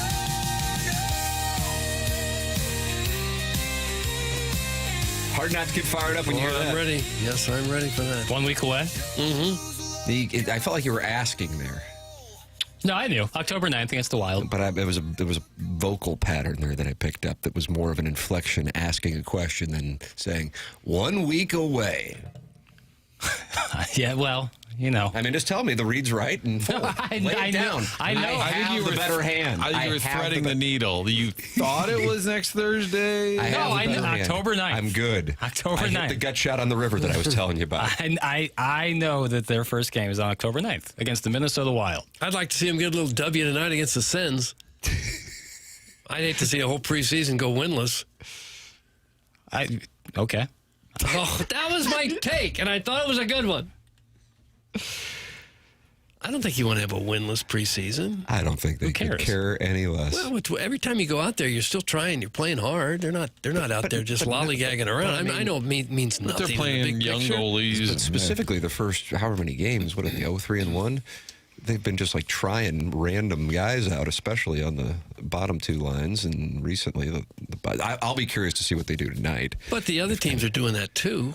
I understand, but we don't worry about the Cardinals having a bad grapefruit league. No, but individually, you worry about players not hitting, not pitching well. I'm not saying this is really important. I'm just saying, even in the preseason, you want to play well. Skate hard, certainly. Yeah. Skate, boy, skate. Then off to Chicago on Saturday. Then it gets real. Thursday the 9th is the opener. Then Jackson, I bet you have a problem with the travel. They then play a day game in Calgary. And you'll have to make a decision on watching Missouri, Alabama, or the Blues and Flames. Right, yeah. It's tails all the time. Day game in Calgary. And that first game, that's at the Enterprise Center? Or is that there you go, Martin. We won the hand. Or is that at the XL whatever center that they play the hockey games The at? XL whatever center. That's what, this is going to play worse than your Truth Social take. Well, for whatever reason, the Timberwolves, I'll stick by that one. The Timberwolves and the Wild play in different venues. Like the Timberwolves play at the Target Center. And I think the Wild play at, isn't it Excel Energy Arena? Is it in St. Paul? I don't know. What's going on? I think I'm right. If I'm right, I'm going You probably play in St. Louis. Okay, well, that's what I was asking. The whole point is the game is not up we there. know that? You know, the St. Louis Blues, they are right here on this radio station. Why? As a matter of fact, their pregame's at 6 p.m. I know. On 101 ESPN. And you're asking where their opener is? Are you horse plowing me out here today? Oh. They've changed it to Grand Casino That's Arena. a new one this year. The Wild are moving their home games to the Grand Casino Arena. Formerly, after playing at the XL Energy Center for 25 years. this is a huge win for me. I don't care. Even if the game's not being played there. It just seems like they could play in the same venue. I see the Blues have a 4-game homestand right in the middle of October. I seem to remember they didn't want a lot of home games early that type of year because the Cardinals were perennially in the playoffs, so they tried to avoid that. Now they don't worry about it. Getting fat now. Yeah, it's convenient. Go ahead, give us October. I think we're good for a couple of years. Well, this is a great segue into Yoff Talk. Are we in Yoff Talk? Yoff papers? Talk, Steve Dossier. We're in whatever. This is a We're huge, everywhere and nowhere. Well, this is a huge breakthrough for you. And I sent this to you yesterday because before it got some steam, Ben McDonald, former big league pitcher, on the call of the Cubs game on ESPN, Cubs series. And I think Kevin Brown, the young announcer of the Orioles, he was the guy that the Orioles got banned by the Orioles because he mentioned they could never beat the Rays. What was that family? The Angelos family? Is that the name? Yes, and they were mad with their own announcer for pointing out they never beat the Rays. He's a good young announcer, but he's doing his job, which is to tee up ESPN's coverage of the NHL. Jackson, that's the National Hockey League. Right. And your new hero is Ben McDonald. Yeah, here you go. Here's the audio. And the Blackhawks return to the ice next Tuesday, NHL opening night against the defending champion Florida Panthers at 5 Eastern, 4 Central on ESPN. Triple header that night. Penguins, Rangers, Avalanche, Kings. Ben, I know you got an opinion on this. Panthers, three-peat this year. What do you think? If you say so. I mean, good luck to them. Are you asking me if I'm going to be watching? No, you'll be watching, of course, because you work for ESPN. You'll be watching Friday night. There is zero chance I'll be watching. I'm just going to be honest with you. Where will you be? I will be somewhere, but there's zero chance I'll be watching. All right, thanks, Ben. We'll be watching. Thanks for the rating. Hit the goalpost. Yeah. So immediately, John Buchacross from ESPN, hockey guy, said 0, the number of Ben McDonald pitches thrown in a postseason. Wow. So now we have Espen on Espen crime. But Jackson, you enjoyed that, did you not? I did. I just, people living their truth, not being afraid of big hockey being mad at you. Big hockey. Some people. It used to be Big Oil, then it became Big Pharma, and now it's Big Hockey. Big Puck. Ben McDonald's from Baton Rouge, Louisiana. I can imagine they're playing a lot of hockey in the capital of Louisiana. So I think, it's just not in his life, and that's okay. And we can stop chastising folks for enjoying what they enjoy. Some people like things, some people don't like other things. I feel like Kevin Brown, the announcer, knew he was on ESPN working for the mothership and wouldn't mind doing some more playoff games down the road. Sure. So he kind of kept saying, well, of course you'll be watching because, it's on ESPN. Big Ben said no. This D-bag should be fired from ESPN. What an ass. That's Sharon and Clayton, and she would like Ben McDonald terminated. Makes it all worth it. I bet most fans got a kick out of it. They're not mad. They just thought it was fun. Agreed. I wonder if it'll be referenced. There's probably another promo in there today. Oh, yeah. For the NHL. I hope so. I want to see how it gets played today. Well, Harrison's brother Master wants him fired as well. How dumb is this guy? Fire him now. It's Harrison's brother Master. Harrison's brother Master and Sharon and Clayton. Two people I want to be in lockstep with. He just kind of rained on their promotional mention there. I would, that's a prime opportunity to lie and say, fire it up. I think the Panthers can do it 3 times in a row. Now, I think the announcer, Kevin Brown and Ben McDonald, I think they worked together on Baltimore Orioles broadcast, so I think he knows him. Good chemistry. But I think he knew McDonald's not a hockey guy. That's why he said, hey, you'll be watching, right? So he kind of put it on a tee. Right. No, I think it's a good call. I would love to see them follow it up today. But it did. The Scotty Upshaw was sniping at him. The hockey people were not pleased. No. Big hockey. What did Scotty Upshaw say? Where did he come from? Oh, what did he say? The former Blues forward. And he's got a popular podcast as well. He's boys with Chris Long. They would always go to, Bonnaroo? Okay. He always talk about seeing Scotty Upshaw there. And he was married to some supermodel type, too, wasn't he? Is that right? I think he got some attention for having the most beautiful wife in the world. So that was Yoff talk. I figured Jackson couldn't enjoy that. Hey, Ben McDork, get a life. That's from Scotty Upshaw. Hey, Ben McDork. Oh. Get a life. Isn't he calling a Major League Baseball playoff game? I mean, that's like... So you're saying you can't tell him to get a life? Well, I mean... So you're sideways with Scotty Upshaw. No, I'm saying, there's a lot of things to, if you're going to have a comeback like that, there's a lot of good comebacks. But, a guy is calling a Major League Baseball playoff game. It's kind of he has a life. Borderline pinnacle of what you can do in this business. And I'd say it's a life. Okay. The Legend of Columbia is in the Michelob Ultra YouTube chat and says Jackson is still hungover from wine drinking, watching pegging episodes of Hunting Wives, and then a laughing emoji. Doug, that's what's going on in the Michelob Ultra YouTube chat. No, I don't do a lot of week drinking. Weekday, you mean? Weekday, I mean. Yeah, weekday drinking. By yourself and just having a couple glasses of wine while watching pegging scenes? Yeah, just, what do you say, Tim? Juice and squeeze, just not worth the squeeze. Not worth the squeeze. When you wake up as early as we do, that's the deal. It's just not. But then on the weekends, you can kind of get after it. It makes it more special. Makes it a little more special. Today would be a fun day, though, if you're just sitting around watching the old ball games. There you go. I've done it one time where I really got after it. It was actually at the Blues game, and I was playing hurt the next day. And not great. Oh, I remember that. That was right when we started. Yeah, it was really early in our time here, and I regretted that. You acknowledge you don't have the greatest tolerance for booze, right? I I mean, I wouldn't say that. I would. I think you were overplaying how those boat drinks in Jamaica. Doug, if a gentleman gets a little light after a boat drink, he put on some sort of girdle to go in the water.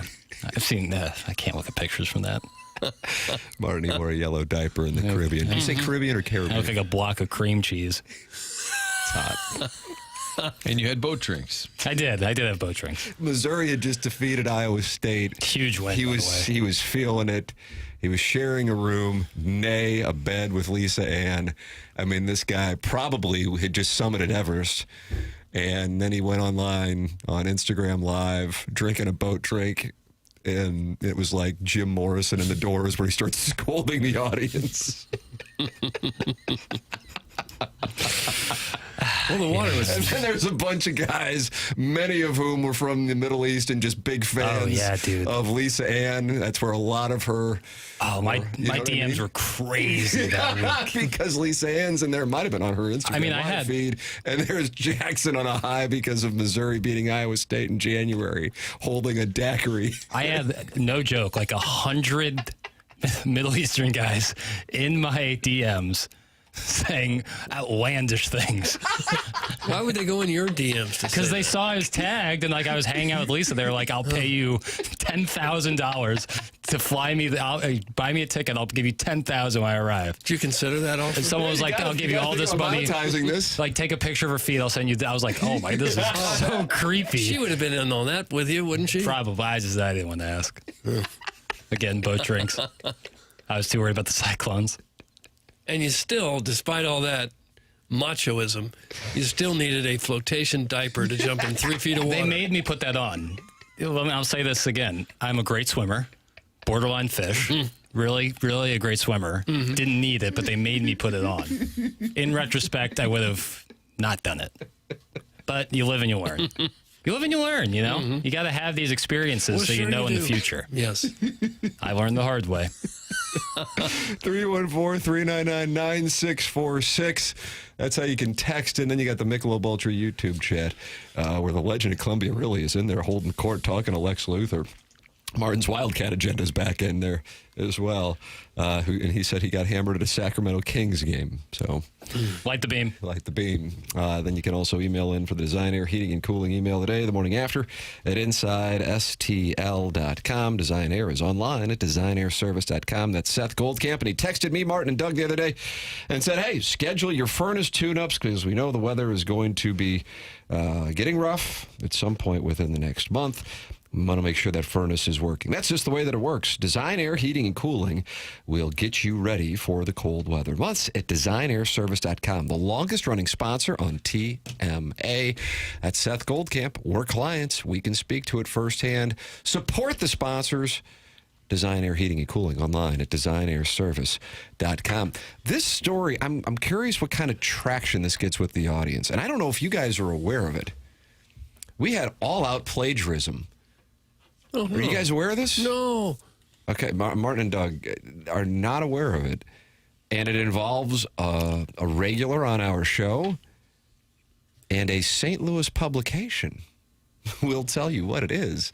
And they actually apologized. Really? That's coming up next. Okay. Here in the morning after, presented to you by Brown and Crouppen on 101 ESPN and the TMA STL YouTube channel. It is the Fisher Window and Door Store 8 o'clock hour here on TMA.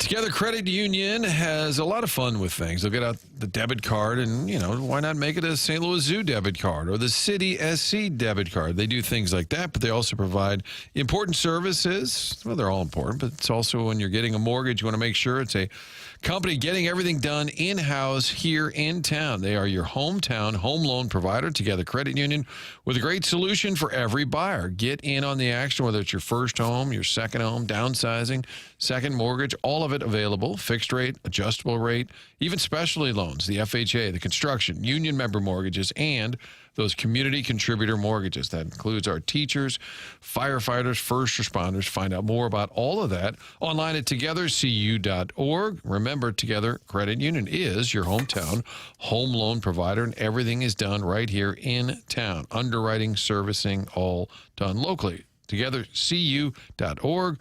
Together Credit Union is federally insured by the NCUA.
What do we got here? I walked in 4 seconds ago. They showed up ass. Literally. So it was either show and come up dry or throw this bad boy in there. Are you keeping it a buck? Always keep it a buck. Martin, you were just citing the Cam Ward post game from Saturday. They had it on the old Espen screen up there. They had his quote. I figured that was on Fun with Audio while I was vacationing at Jackson's parents' place in the Hamptons. Somehow that slipped. I'm not seeing the board well. Somehow that slipped through the cracks. But the #1 overall pick for the Titans says, "We keeping it a buck. We ass. We're ass. Yeah. Doug, we keeping it a buck. We ass right now. Okay, can we have a translation, please? Keeping it 100, being honest. Okay, so we're keeping 100 translation. Keeping it real. Yeah, keeping it honest. Keeping it honest. Okay, why wouldn't you keep it honest? Right. Well, that's when someone's like, if I'm being honest, like it's insinuating that in other times you're being dishonest. You know? Bad saying. Right. My phrase used to be "not gonna lie," and John Carney called me out. He says, "Does that mean you're usually lying?" Right. Not gonna lie. Oh, not gonna lie. The program's called The Morning After. We are in the Fisher Window and Door Store, 8 o'clock hour here on TMA, presented by Brian and Crouppen. Tim McKernan, Doug Vaughn, Martin Kilcoyne with you. Jackson Burkett, just back from a little visit to the Little Wizards room. Yeah. Nearly caught you, though. I know. I heard the bathroom plays some of the stations here, and 101 was on the bathroom, and I heard the Pavel Buchnevich signed puck, which is a promo, meaning we're going to be back here real soon. You came running down the hallway? Yeah, I came flying down. Again, slower than I appear, but still made it. So you're back in time for this story, which is really something else. The Colonel, who joins us on Mondays and Fridays, presented to you by James Carlton of the Carlton State Farm Insurance Agency, who is online at carltoninsurance.net or by calling 314-961-4800. He's my insurance agent, and I think the world of him. 450 five-star reviews. The Colonel writes a really good story. This would be recommended reading on Power Mizzou, and you don't have to be a Missouri fan to be interested in it. If anything, you might, if you hate Missouri, and I know plenty of people do, it would be amusing reading. Martin, I don't know how closely you covered the coaching search after Barry Odom was terminated, but are you familiar with... Loosely. I saw the headline, and I said, I need to read this. Yes. Because Jim Sturck was the AD at Mizzou, and they go to those consulting firms, right? Correct. And the consulting firm's like, all right, we got this. First, send the money over. Hey, how about that Jeff Monken? He'd be good, wouldn't he? And they came up with a list. Skip Holtz. Yeah. And then the board of curators, I think Sunville was on there. I always said they took it and went to Jim Sturck and threw it back at him. They crumpled up his list and said, "You're kidding me?" They truly did. I mean, in this case, they came back with 3 names, and they did not play well with the board of curators. And they said, "We've got to find somebody else." The name that actually got attached to about to get the job, but it's disputed by sources, is a gentleman by the name of Blake Anderson, Doug, who was the head coach at Arkansas State at the time, and now he is the offensive coordinator at Southern Miss. So he didn't necessarily take off. No, he didn't. From that time. And what Gabe's story is, which again is recommended reading, is how a former Missouri offensive lineman, I believe the name is Craig Wilson, and his son was being recruited by Drinkwitz when he was not at Missouri, but I think it might, I don't know what to call which school it was, but either way, really was impressed by him. Might have been Boise State, actually, and recommended as a Missouri fan who played football there that they follow up with Eli Drinkwitz, who he had a relationship with going back to his recruiting of his son, and was adamant that they should talk with him and that he was interested in the job. And Arkansas was trying to hire Drinkwitz. And in the story, Gabe says that Drinkwitz really did not want to go back home. He's from Arkansas, and he didn't want to be in a spot where he was coaching in his home state. And so all of this circuitous pathway led to Drinkwitz becoming the head coach at Missouri. Interesting story. I actually texted the Colonel and said, "Hey, man, that isn't kind of what goes on in 2025 anymore. That was real reporting and really a well done story." And I know it takes some legwork. All of us who've done this, we know that takes some legwork to do that. Well, last night, the Sporting News tweets out a link and a story that is essentially, with just changing words, almost like it was entered into AI, the exact story that Gabe did from original writing and posted it. This is the Sporting News. Now, my understanding of both the Sporting News and Sports Illustrated, and if you are of a certain age, you hold those publications in high regard, in part probably from nostalgia, but what they oftentimes are now are either aggregators or just AI. And so when you looked at the story, it was supposedly written by an actual person. But then when you delved deeper into it, the person's name was what, Jackson? Al Formicola? Yeah. Which sounds made up. Well, but like when you put Al with a capital A, lowercase l, it certainly looks like AI. Exactly. But then they gave him a bio, and they even said he worked at 20 years as a television producer and at Athlon Sports. Yeah. And so I was texting with the Colonel this morning about it because Sporting News actually sent out an apology on Twitter, apologizing for it. Right. A flat out saying that thank you for bringing this story to our attention. The story was a clear violation of journalistic ethics and has been removed from our website. We apologize to Power Mizzou and Gabe DeArmond that this story was published. So in addition to them removing it, they also created an author page for the guy with a photo, and it said he had worked at Athlon and was in TV for 20 years. All just flat out lies. So what they are doing now... So this Al Formicola doesn't exist? Does not exist. Jesus. I just found the page. There's a picture of him. Any opportunity that I have to highlight the scum that goes on in our industry, because I think it's played a role in so many different issues that go well beyond the world of our nonsense, I want to highlight this. Now, I saw it and I go, well, that's AI, and I know what they're doing. But the response on both Power Mizzou and Twitter, where Gabe kind of has the same relationship, I think, with his audience that I have with ours. They kind of obsess and love and hate, and it's a weird deal.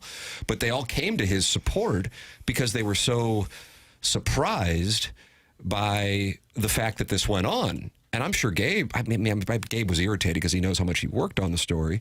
But for the public to go, holy crap, not only did they just steal it, this is clearly original reporting, but then they also create a fake reporter whose name is, like Jackson said, AI, except it's Al Formicola. But if you look at it, it's AI. And I guess that's their, it's, we kind of said it's AI. Right, yeah. It's a workaround. That's what's going on now. Right. That is our industry. So when you read things or you listen to things, realize that the game is a hell of a lot different, because I'm sure some of you are going, God, I love the Sporting News. Well, you loved the Sporting News when it was an actual publication written by human beings, many of whom lived in St. Louis because of its base. And the same thing with Sports Illustrated. Doug, was that Frank DeFord? Did he have a peach fuzz mustache, or was he just well trimmed? Yeah, it's kind of like a little Frenchman's mustache. But he would so often sit when he did the sports report, not the real sports. Real sports. And he crossed his legs. He looked like a praying mantis. He had a real unique look. Every great writer in sports would gravitate. I always said to Vahe Gregorian, you need to be at the Sports Illustrated. And not only that, it has the unique name. They always had guys like E.L. Horn, or they always had E.L. Horn. That's not a real one, but I liked it though. Their names were often really unique. You could tell they were well-schooled, smart people. And boy, that thing just disintegrated. But I guess it still exists in some form, right? Sports Illustrated. How many people buy magazines anymore? Yeah. But it's all done for the purpose of CPM business models online. Yeah. And that's what these aggregators usually are. So I'm like, when I saw the link as a Power Mizzou reader, I'm like, oh, okay, they just aggregated Gabe's story. And I figured that's what the person who originally posted it on Gabe's site was making reference to. But that was not it. They took the story and then they just copied and pasted it, but changed words. Again, I assume they entered it into ChatGPT or whatever the hell it was. Right. And they did link the story, but they're just taking all of the work that he did. And then again, it's written by, they claim, one of their staff writers, when in reality it was just AI. Yeah. Yeah.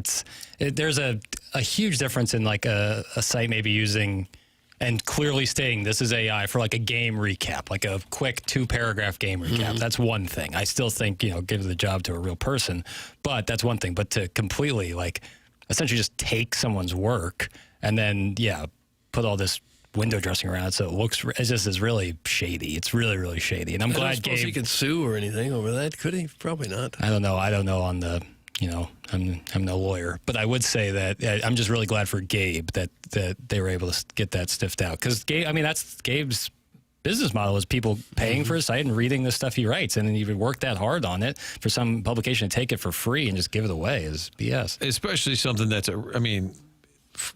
all of it, yes, but especially something where you did the deep dive. Yeah. Right. And you spent a lot of time. Yeah. Is Drinkwitz quoted in there? It'd be interesting if he commented on it. I remember Sunvold was, and the director of communications who was active in bringing Drinkwitz together, his representation with Jim Sturck, who was the AD, Craig Wilson. And Gabe told the backstory on this. I guess Craig Wilson, who was this offensive lineman, I think he got drafted in the NFL. This was back when they had 9 rounds. So he was, I don't know how many rounds it had. He was a 9th round pick, and he was in the late 80s. So, he was on those, Missouri teams that were rough.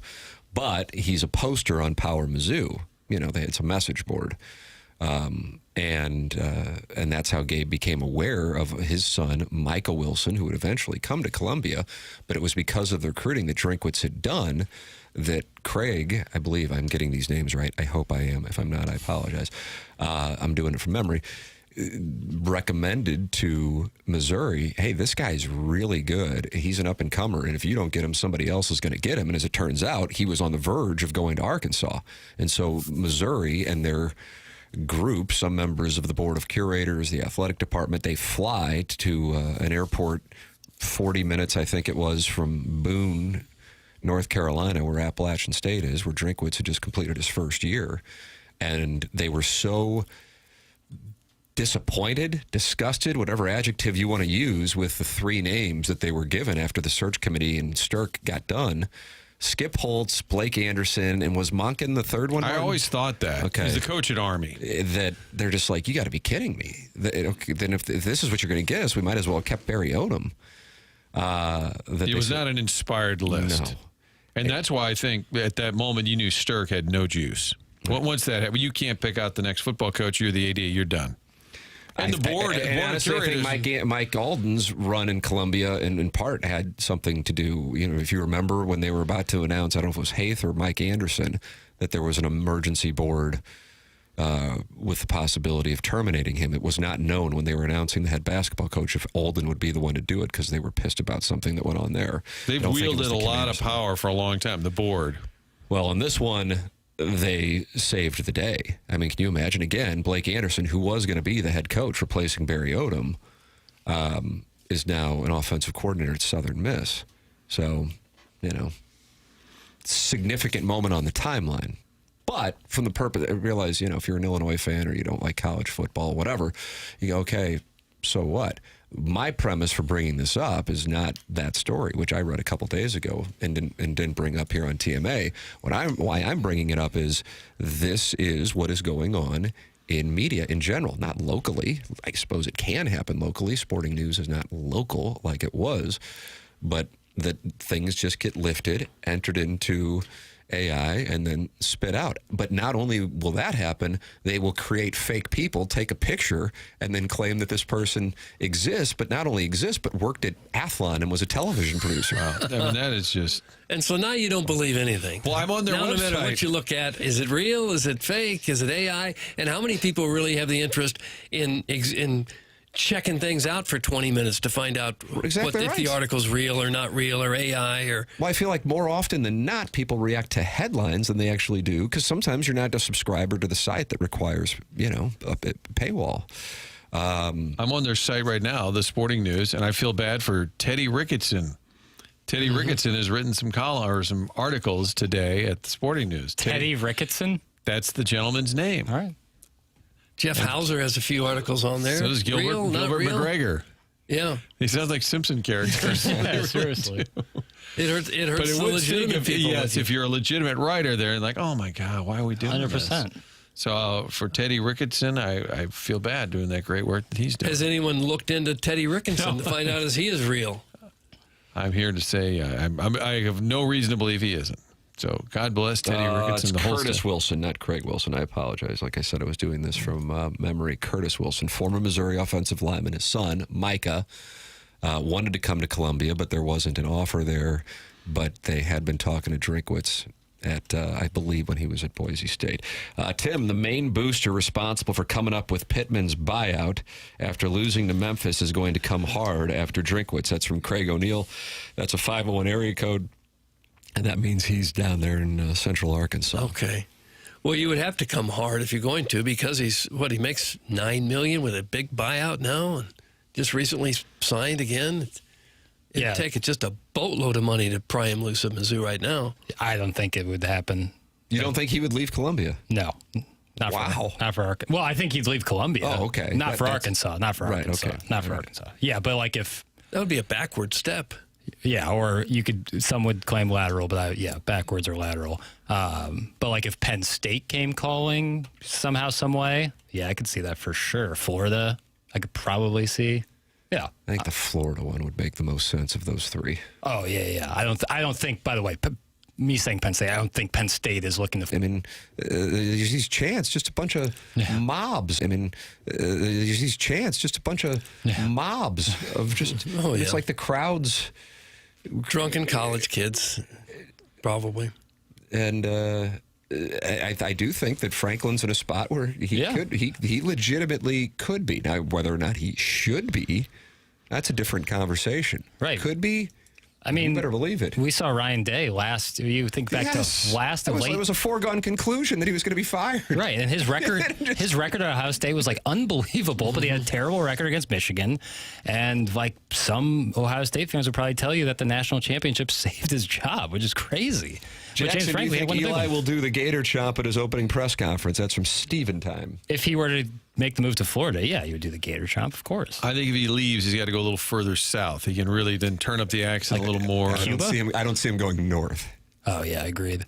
So that's why I'm. So that's why the Penn State thing. I think we were all thinking. I thought you were talking about south of like Florida. I was like USF. No, FAU. If you leave Missouri, I think because he's got a little south of Missouri, and that would play well. Yes, Drinkwitz may be at the perfect place for him right now. Yeah, because if you go to Penn State, Florida, Alabama, if you don't win the whole thing, you're in trouble. If you go to Missouri and you got a really good team and you got a shot, everybody loves you. And I do wonder if it has changed because of NIL. Balancing isn't the right word, but making it less of disparity between the blue bloods and programs like Missouri. I think this Vanderbilt situation might be a one-off, but maybe there'll be some staying power. Texas Tech is an extreme example. I realize Texas Tech is not somebody most people are paying attention to, but that could be a hell of a team, and they literally just had a booster go, okay, let's just buy a defense, and they got a defense, and they are live as hell, but most people probably haven't seen a snap of Texas Tech football this year, but that's a damn good team. They'll be challenged this weekend, though, I think, with Houston. Either way, point being that it used to be okay, kind of like TV jobs. You start in this little market, then you go there, and then you go up, and it's just kind of understood until, if you want to, you go to New York, Chicago, or L.A. Then the game has changed that you go, okay, I'm comfortable here, plus I'm making $9 million a year. I also think the thing for him, but he's a young man in terms of coaching. I think he's 41 or 2. 42, I just read. And I was watching an interview he did with Mitch Morse, former Missouri guy, played for the Bills. And, he's got daughters who I think are in high school, but he also, I think, has a 6-year-old. If you're in that spot and you don't want to necessarily be moving your family around, and you are, like you said, Martin, not in a spot where you're expected to win a national championship, but if you do win 9 games consistently, it just depends. It just depends on what your ultimate goal is. But if your ultimate goal is to eventually get to one of the blue bloods, I know Florida's been down, but I think Florida would be considered that. It's funny because this conversation changes dramatically. If they get boot stomped by Alabama and then lose at home to A&M, if all of a sudden then he'll get the James Franklin narrative, like, boy, do you ever win any of the big ones? That could still be coming down the road here. And it moves so quickly. If Penn State, completes a pass in overtime as opposed to having it picked, James Franklin has some of the highest equity in college, and that is why I don't subscribe to the insta take. Yeah. It's got to be a process. At this point, Billy Napier has a sample size of struggling against not just like what Franklin has, which is top 10 opponents. And by the way, he was in the semifinals, and it was an interception against Notre Dame that kept him from having a rematch with Ohio State for the national championship. The counter to that is, well, he beat SMU and Boise State, so, how much of an accomplishment was it really? But, nonetheless, that's how close they were. And that is why I agree with you. When you see a team either dominate a quality opponent or get skull pounded by a quality opponent, that can be more of a commentary than having a big win total, but doing it against teams that aren't necessarily high caliber. Tim, this Al Formicola is a prolific writer.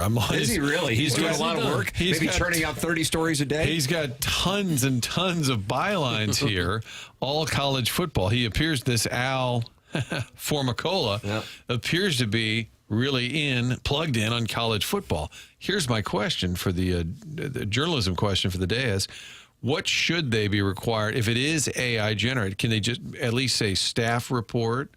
No, I think they should have to say this is AI generated content. Yes. Click here. It should be in bold lettering and big font. I want to know whose photo they use. There's some guy smiling. I bet that's an AI photo too. You can just make a AI. Kind of looks like Alex Bregman. You think they stole one of his? Alex Bregman. They stole his photo. He is Al. Yeah, I guess. It's so bizarre, but he's got tons of stories. Yeah, it looked to me like an AI-generated photo, too. But not all AI is necessarily evil or bad. No, it's not saying it's Whenever evil. you're looking for information about some random topic, AI can spit it right out for you. AI has been around for a long time and can be extremely helpful. No doubt. No one's saying the opposite. It's when you're misleading people and taking other people's stuff and then relabeling it and using some fake person. Like that is wrong because that's being...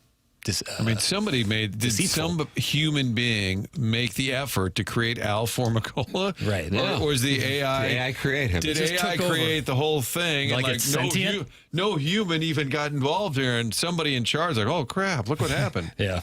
It ran away from us. Yes. Well, Jackson, they're not happy with you. And what could I have possibly done now? Fanboy's delusional as usual about the national viewpoint about the program. That is from Libby Jackie DiCaprio. Hey, I'm going to defend myself. Doug said that would be a step back, and I said a step back or a lateral move to go to Arkansas. I even said it, even though in my heart of hearts that's absolutely a step down. But I said it to combat. I can't say anything now. I know this. I'm serious. Don't get frustrated. No, I'm not frustrated. DiCaprio is smiling at his handiwork. No, I'm not frustrated. October 2nd. Maybe I'm frustrated. You just said you can't say anything.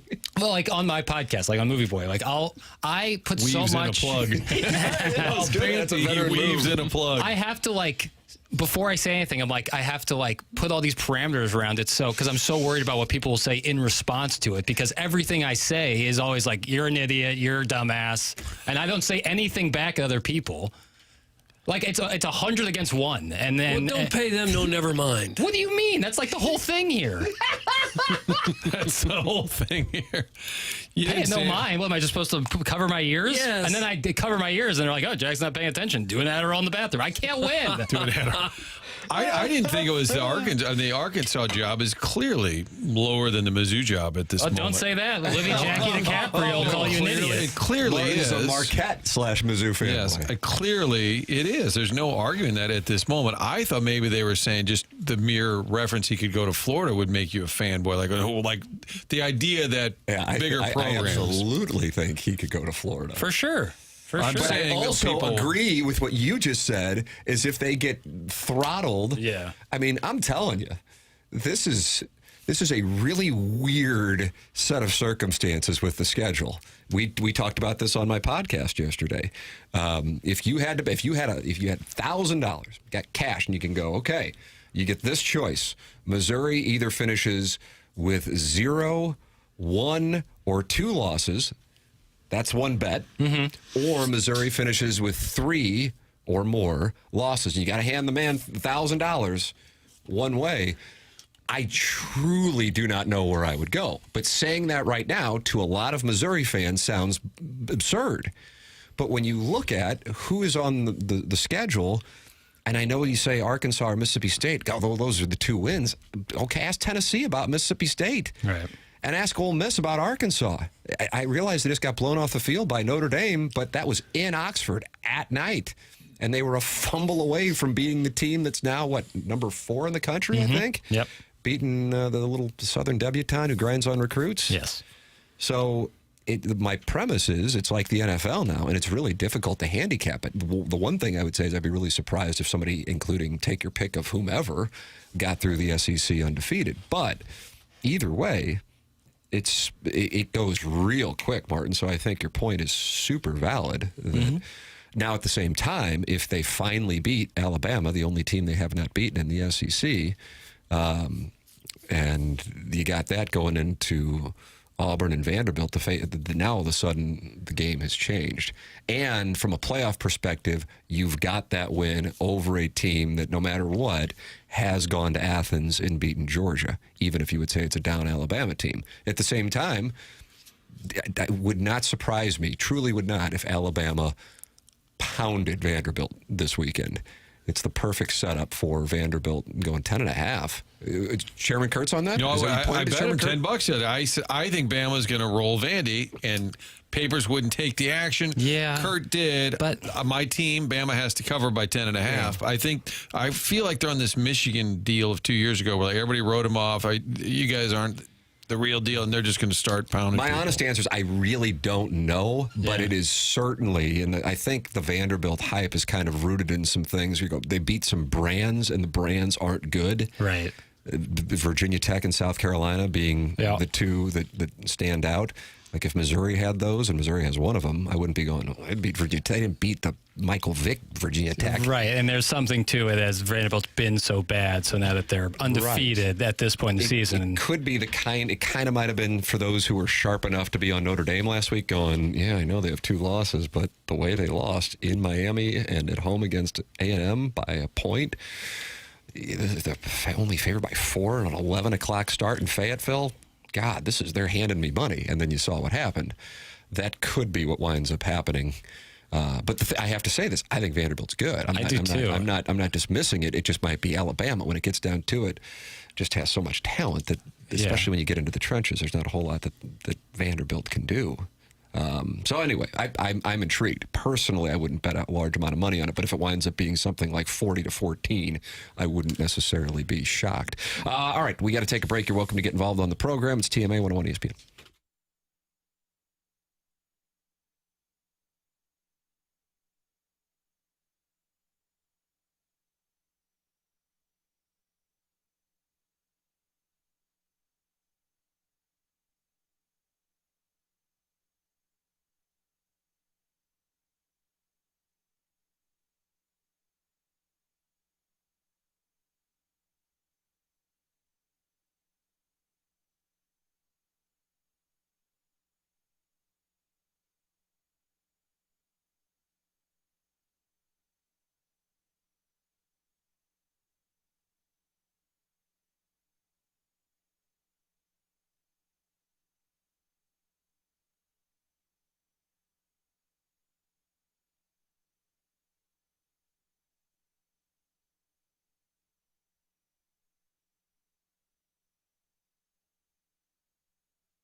Hey, this is Jackson with the SportsCenter update, and that's brought to you by Saliga Heating and Cooling. Forward Nikola Jovic agreed to a 4-year, $62 million rookie contract extension with the Miami Heat. Sources are telling ESPN's Shams Charania. That was another SportsCenter update brought to you by Saliga Heating and Cooling, a Daikin heating and air conditioning dealer.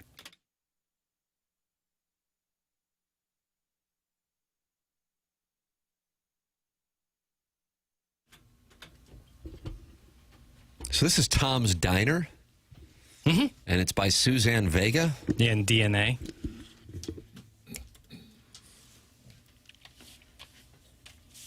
Do you have a problem with Jackson bouncing like he's riding? Yeah, I don't care for it much. And I prefer the Cardinals and Blues songs. All right. We'll play one next. Okay, thank you. Segment. I like it. It's a little peppy. Yeah. It's a beautiful Thursday to get out, watch some ball strike. Do whatever you want to do. Live your life. Nice. How about that? But don't pick on papers. No, Enough. pick on me all you want. I don't care. I'm going to ball strike today. Go You low. ball striking? Nah. Tomorrow, probably. Jackson's playing Ambrier on Saturday morning, Martin. I am. Wow. Never played Ambrier in the morning. It's hard to get a tee time in the morning. Is the green difficult? It's hard to get a tee time in the morning. Doug was at Ambrier last Friday. Look at this. It's a Friday staple for the show. Waterloo, Illinois is quietly the capital of Midwestern golf.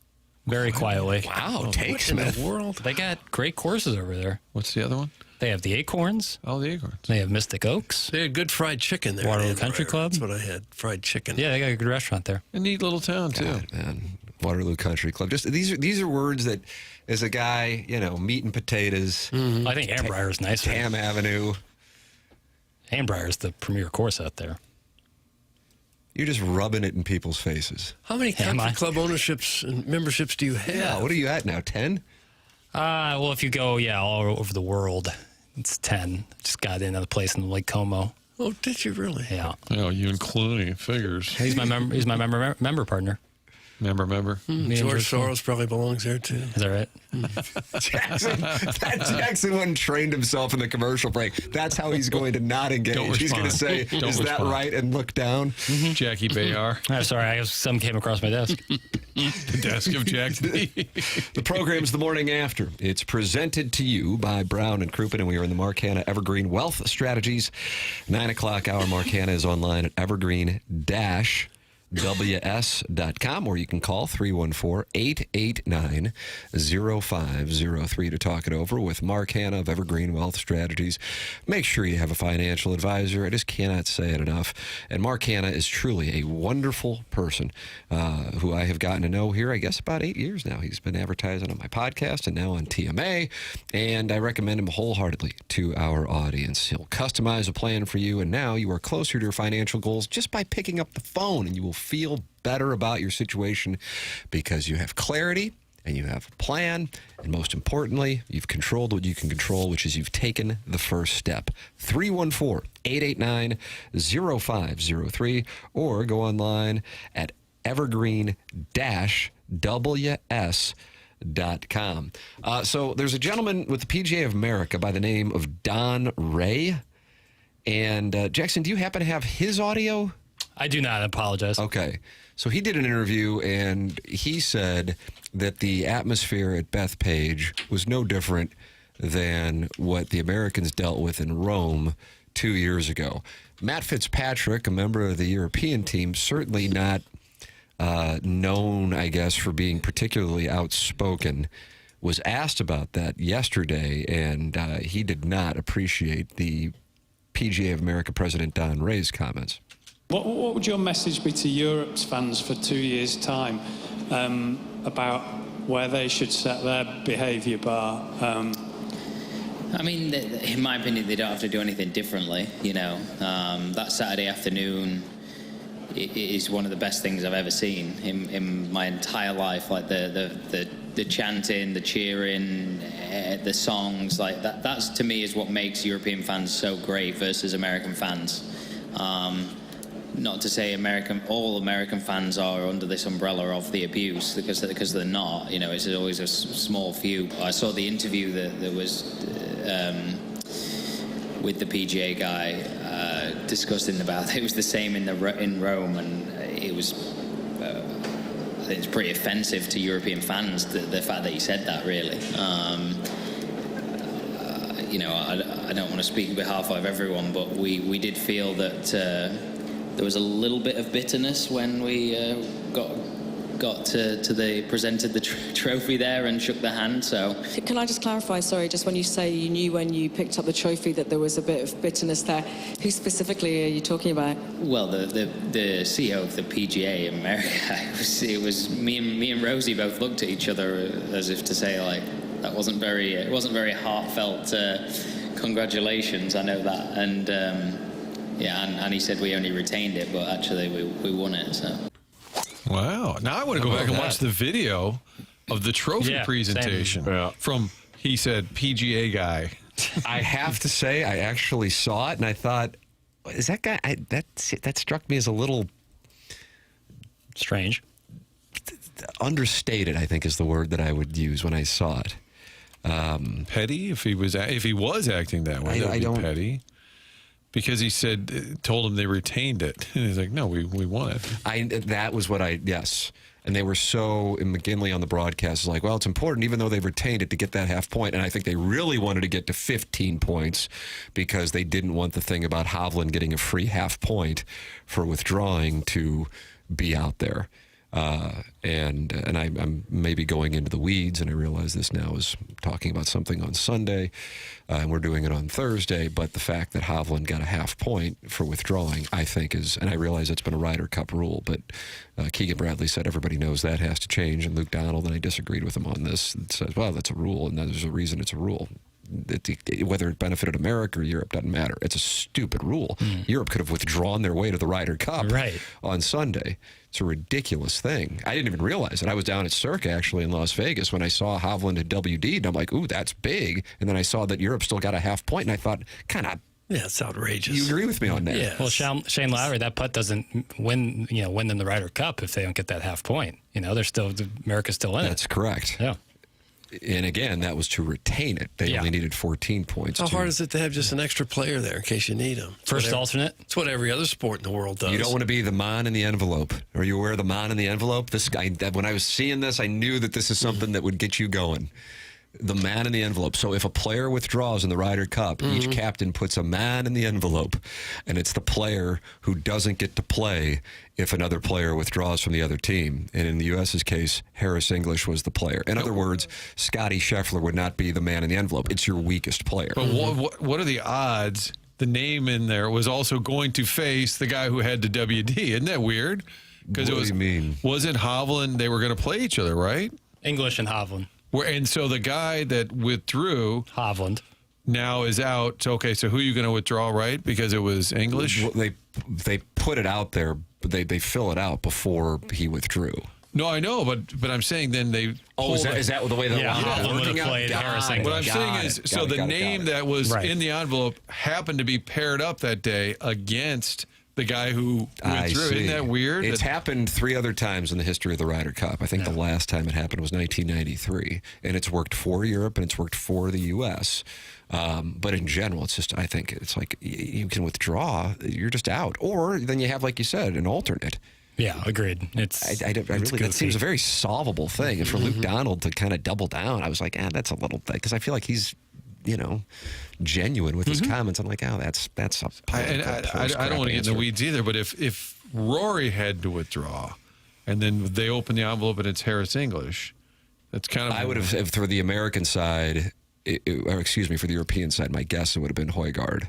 Right. Do you think they find out, like, if they don't need the envelope? They do not find out. Okay. They do not find out. Because I had never heard about this thing until before this year's Ryder Cup, so I was aware of it.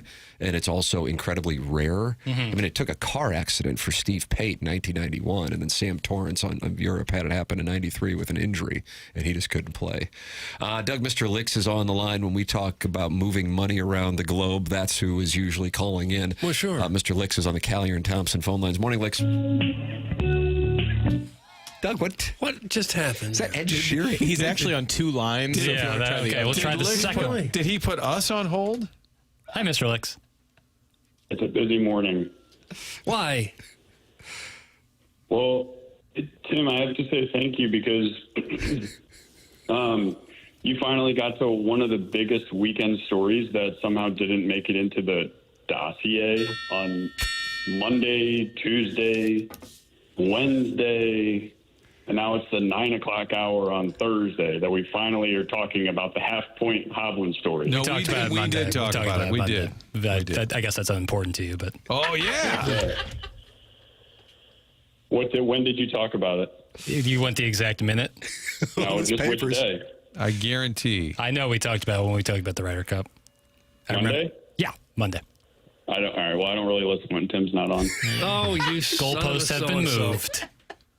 So what's your point? So, Jackson, and have a little energy. we did talk about it, For but sure. he didn't hear it, so it didn't count. Bingo. That's how it works. What was that DeBoer audio all about, Jackson? I think that's the Gale and the Boar audio from 720. We've established I'm not seeing the board great today, so you know It probably doesn't help that his name is DeBoer. yeah, not great. And the Midwest capital of golf is Waterloo? Low key. Telling you. Hey, listen, you want to look down the common man, not me. Waterloo, Illinois. That's blue collar golf else right would it there. You be? wouldn't know a thing about that. I guess Branson would have an argument. They got some good courses down there. Yeah, probably would be the better answer, but I stick with Waterloo. Okay. Have you heard of Kohler? In Wisconsin? No, in Idaho. Was that? I'm asking legitimately. Is that in Wisconsin? Whistling Straits? Okay. It is. Okay. I think I've seen a billboard that calls it like the Blackwell Malibu of the Midwest. South of Green Bay. Yeah. We could have Keith from South Columbus, Milwaukee. Ohio? Muirfield? Okay, knock it off Is that in with this Dublin? stuff. Is Dublin, Ohio? Is there a course there? Outside Columbus. Yeah. That's Chicago? Medina? Medina.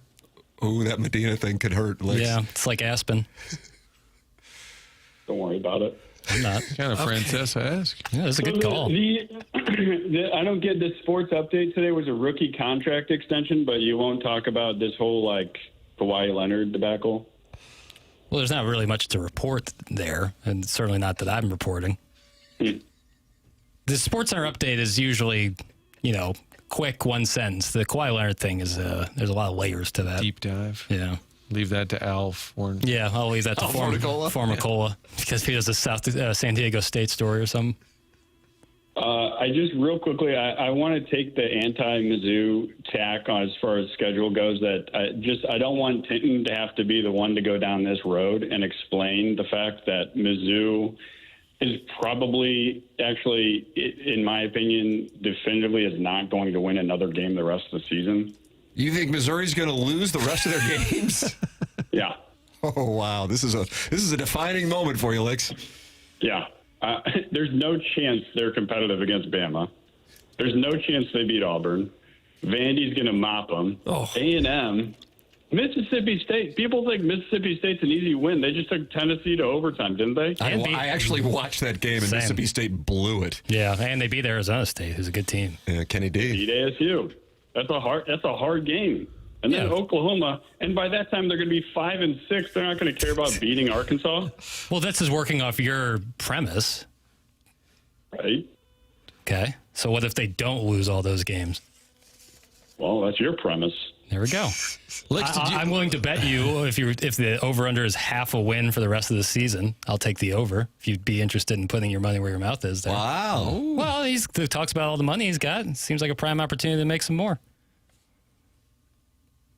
Would you give me? Here it is. You said definitively will lose all their games, and now you want odds. Will you give me one win? Well, I'm going to put money on it.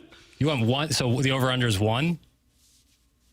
Sure. You want that push? Wow. All right, I'll take that too. How much? Well, yeah, what are you guys betting? How much you want, Lex? I'll put 50 on it. Ooh. $50? Yeah, 50 American. American. Quicker on the uptake. Let's go. Okay, deal. Oh, wow. All right. Look at that, Doug. Deal.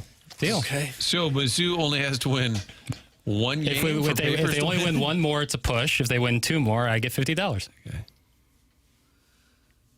So 6-6 is a push. Anything 7-5 and above, Papers wins. Yep. Wow. I think Licks, that's a tough hill to climb. I'm incredibly comfortable with that bet. Wow, cool. Okay. Did you say debacle earlier? Do the rich pronounce debacle differently than the rest of us? Well, yeah, like my yard, for example, is FIFA grass, so you can take that and shove it. Oh, cut that off. I don't know what it meant. Yes, FIFA Warson Woods Wacko is interested in some action. He says, I will bet all of my money against all the money Licks can steal from his father-in-law that Mizzou will win at least one more game. He really wants some action. Doug, these guys are the ones that are going to have that balance sheet showdown at the Starbucks. Is that right? At Clayton and Lindbergh. Okay. Okay, well, I'm sorry if I've already mentioned this, but considering the fact that he's financing his Uber Eats orders, I don't think he's very liquid. Okay? You know, you can finance your Uber Eats orders. Like 4 installments. And lastly, just real quick, I just want to give a quick thank you to Mo for everything he has done. I can only aspire to be as condescending as he was to blue-collar people. You're on your way. His ability to patronize working-class fans is something that I appreciate. Well, and thank you. And yeah, thank you, Mo. Really? If you're around, if I'll see you at the Caldy's Ladue, I would love to get you a coffee, whatever you want. Look at that. What a gesture. It's kind of a scene there, but yeah. All right. That's all I have. Yeah, thanks so much, Tim. Appreciate it. Thank you, Mr. Okay, Licks. sorry Doug, about there's it. a $50 wager booked between Jackson and Mr. Licks. If Missouri wins 2 games, Jackson's $50. That's I feel like that's a really bad bet, but he seemed very confident in Mizzou. I could see them losing 3 or 4, but I just don't see him losing 5. Yeah, I feel very comfortable in the position I'm in. That was the easiest $50 you'll ever make. Congratulations on the win. He says they're going to lose all 7. Right, and then when called out, he then moved the goalpost. Okay, but yeah, I think you got 50 coming your way from a guy who said Medina, like in funky cold Medina. Yeah, funky cold Tone Loc. And then when he said debacle, I said, "Are we changing the pronunciation?" He moved the goalpost, and he Hey, listen, I $50, $50. Yeah, you're in a good position right there. I guess we had a break, but Doug, I'm told Dan Jansen, Chairman Kurt, is on the Callier and Thompson. Wow, all the lines. greats and all in one segment. So get your excuses ready for what you have going on, so you don't have to attend anything. Okay, so Dan Jansen is on the Callier and Thompson. Yes, Dan. Hey, good morning, guys. From number 8 out at Glen Echo for the APGA. Just called in the other day. Is that the drivable par 4? No, that's par 5.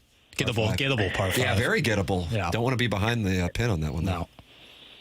And a lot of them most of them outdrove the fairway. About 5 or 8 put it across the road. Damn. It's a poke. And which is, it's rock hard out here. Fair enough. In here too.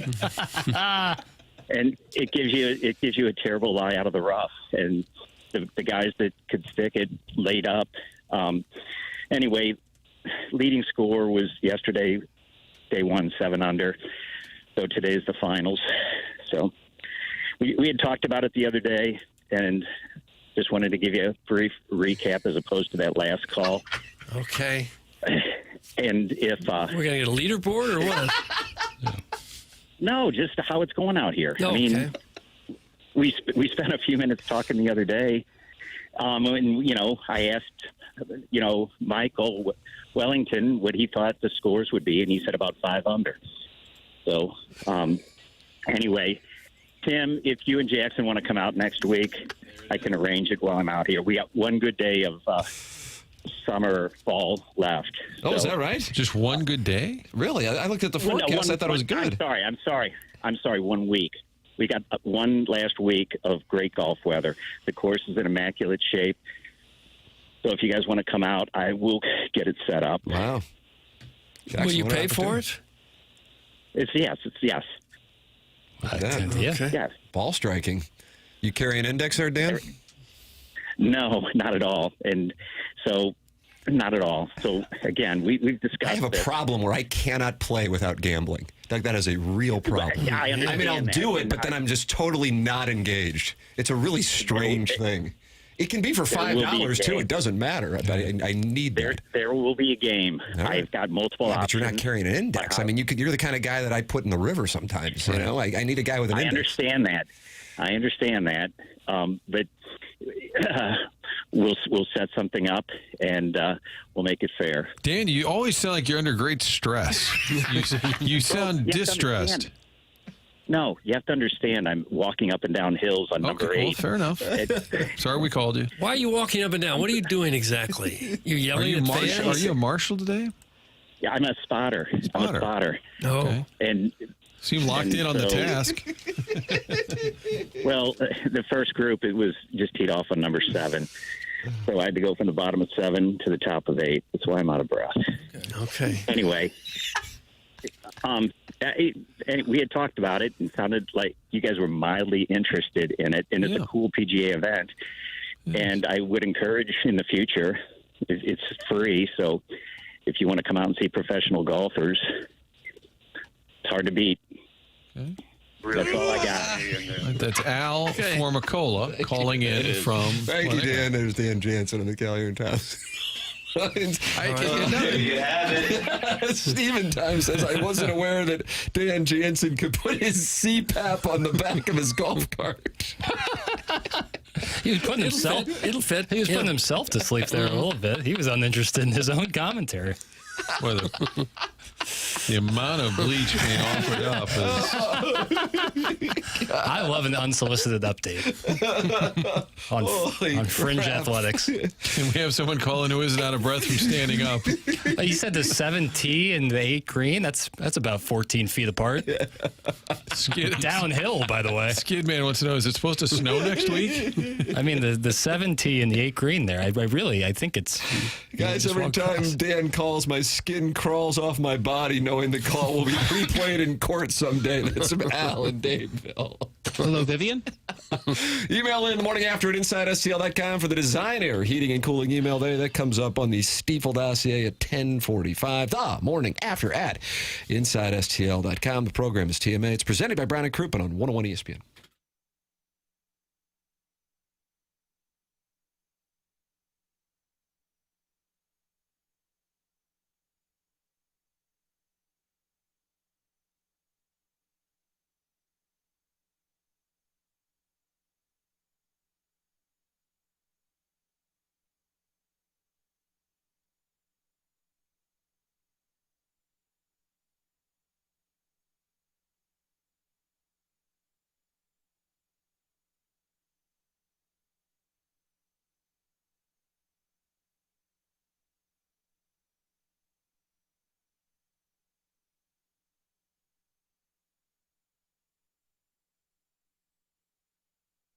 Well, you just heard it from Dan Jansen. We have wonderful weather in the forecast, and that is correct. It is going to be, I'm telling you, that Missouri-Alabama game, we're looking at 80 degrees and sunny next week. Glorious conditions. That's why you want to make sure you do business with Aesthetic Design and Build, because we have had some incredible weather in St. Louis, really even going back to mid-August, and it carries into October now. And then you have a great outdoor living space from Aesthetic Design and Build. Dan, not Jansen, and his team have a showroom in Chesterfield Valley. And I've been out there. They walked me through all the different types of custom work they're capable of doing, from a full-on custom deck to adding on a pergola, or even looking to shade your covered patio with retractable screens. They really do have answers for it all. And they're truly a design company that can think outside the box and offer unique solutions and designs for your outdoor living projects. Call Aesthetic Design and Build at 636-532-5008, or you can visit them online at aestheticdesignandbuild.com.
25's a championship kiss. Shooby-dooby, cup in the loo. Oh, yeah, we Doug, you made this request. You got I like it. Shooby Dooby. Al Fakula or whoever the sporting news guys was. Formicola. I wish you would call in. Could probably arrange that. Hi, guys. What a great day for sports. Someone's got to type quickly. Gosh, and don't you know we're in for a future of all of this where you never know what's real and what isn't. And the future is now. Hey, it's Biff McClanahan. Welcome in. I like that. Mizzou tonight. Blues tomorrow. Guys, everyone stop hazing Jackson. He's doing the best he can with the cast around him. How about that? Fishing about sports. Not necessary. I appreciate it, but not necessary. Like fishing. Cast around me is outstanding. Do you remember when Nico Mikkola was here? Thinking much of him? No, he's just kind of a guy. Okay, he's on the front page of ESPN.com this morning for a $40 million extension with the Panthers. And I'm just going, I'm pretty sure he went to the Rangers with Tarasenko in the debacle season and didn't really think much of it. And now he's on the front page of ESPN.com getting a $40 million extension. I'm going, did I miss something when he was here? Fine player, like you said. But I don't know. I don't know if Bill Mikkola runs ESPN.com or if I'm just missing something. The Blues had him when he was very young. I guess and maybe he's considered coming a much to his better own. player. Yeah. 8-year, $40 million extension. Now, I realize it's an AAV of 5, but nonetheless, front page of ESPN is former Blue Nico Mikkola getting an 8-year deal with the two-time Stanley Cup champion Panthers. That's what happens when you play on a team that wins a cup twice. You get paid. No, Big time. and a counter to that is oftentimes you can't keep it together because you won a cup twice and you have to let some of the guys go. But in Florida, they've been able to maintain. Yeah, well, they haven't had that McDavid-level superstar that they got to pay out enormous cash, I guess. Sounds like you're like Gabe Yarman and you don't know about Matthew Tkachuk. Or they're very good players, but he's not McDavid. And Mikkola clearly has blossomed into a player that they really love. Who'd you rather have, Mikkola or McDavid? McDavid. Yikes. I'd like to manage against you. 314-399-9646. Save it in your phone, and you can make a request that if you do not have a text inbox name in the Air Comfort Service text inbox, and I see 3 out of 4 here right now, 618-314 and 314 do not, you can get one. Jackson will do it through next Wednesday. Air Comfort Service, sponsor of our text inbox. Schaefer Door Company is sponsor of our podcast. If you ever miss anything, do go back and enjoy it on the Schaefer Door Company podcast on the 101 ESPN app, or there is a TMA STL app, or what I do when I go back and watch podcasts, which is I just watch them on YouTube, youtube.com/TMA STL. 6,120 friends of the Feather subscribing to the TMA STL channel, and we are grateful for your support of the program. Email in for our design, air, heating, and cooling email today, the morning after at InsideSTL.com. That comes your way in approximately an hour. And Ball Knowers Corner is where we are here, Jackson? Yeah. Why not? Sometimes we bounce around. Yeah. We did Bethpage Bedlam. We had the Sporting News Swipe. Yeah. We had Yoff Talk. That's when Ben McDonald became Jackson's new hero. Yep. We didn't do Primetime Chaim. That was Chaim with the cat the other day. And what happened in that conversation? He talked about the payroll. Bill DeWitt answered about the payroll at the press conference, but Chaim didn't really talk about it, and I liked it because he kind of talks about it with the cat. I thought that was I'm anxious to hear this. All right, sure. Love to hear it. Go ahead. Here you go, Doug. Please, Bill. Yeah, right in your ears. What would you say to a fan that wants to know, based on your discussions with ownership, do you feel, what makes you think they will give you the proper resources you need to get this team to where you want it to be?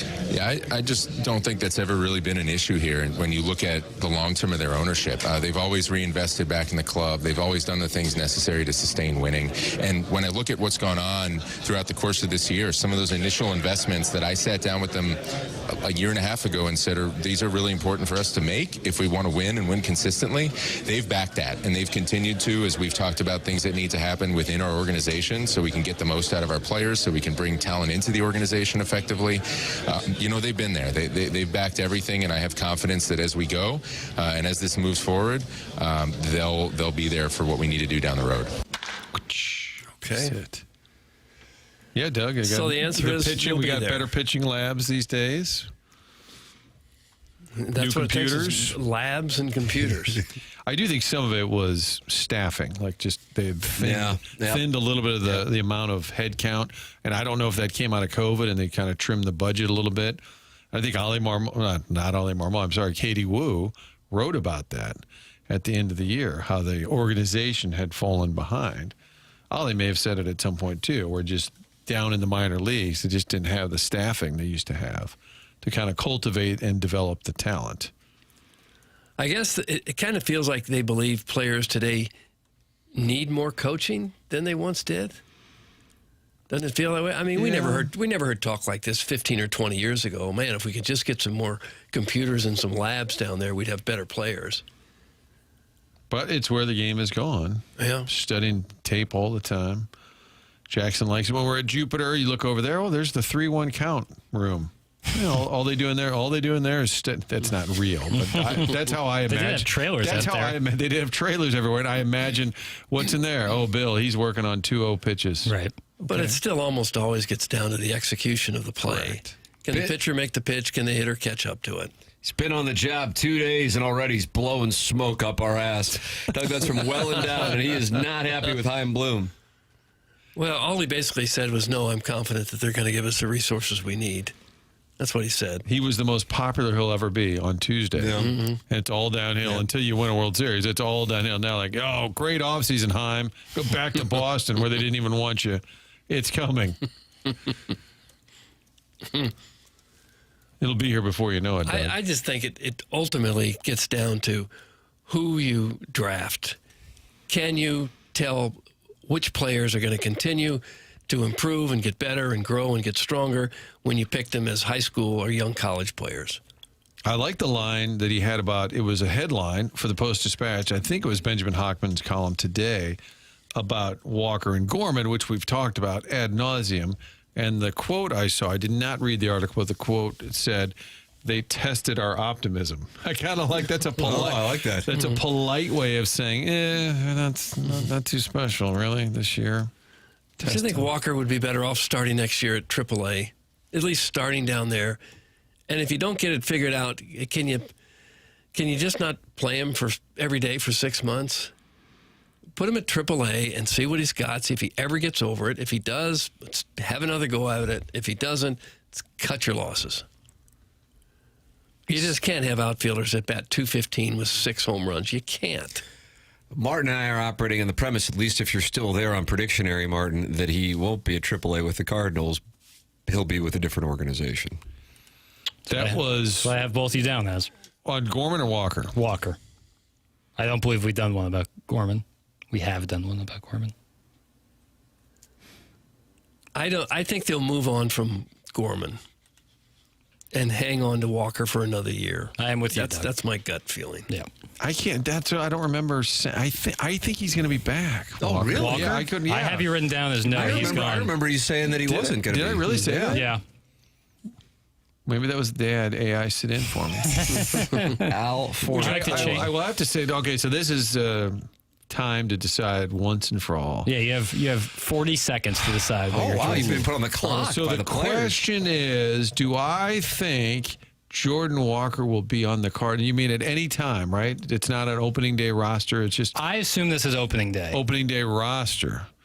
Yeah, the question I thought was, do you think he gets traded this offseason? Yeah. That's what I thought it was. Will Jordan Walker be a Cardinal in 2026? And it doesn't matter minor leagues or big leagues. Yeah, if he's in the organization. Okay, Right. we're out of time yet. 20 seconds. Sorry, Tim. I'm saying yes. I have no problem. You do what you think is right, because that doesn't impact me in any capacity. No.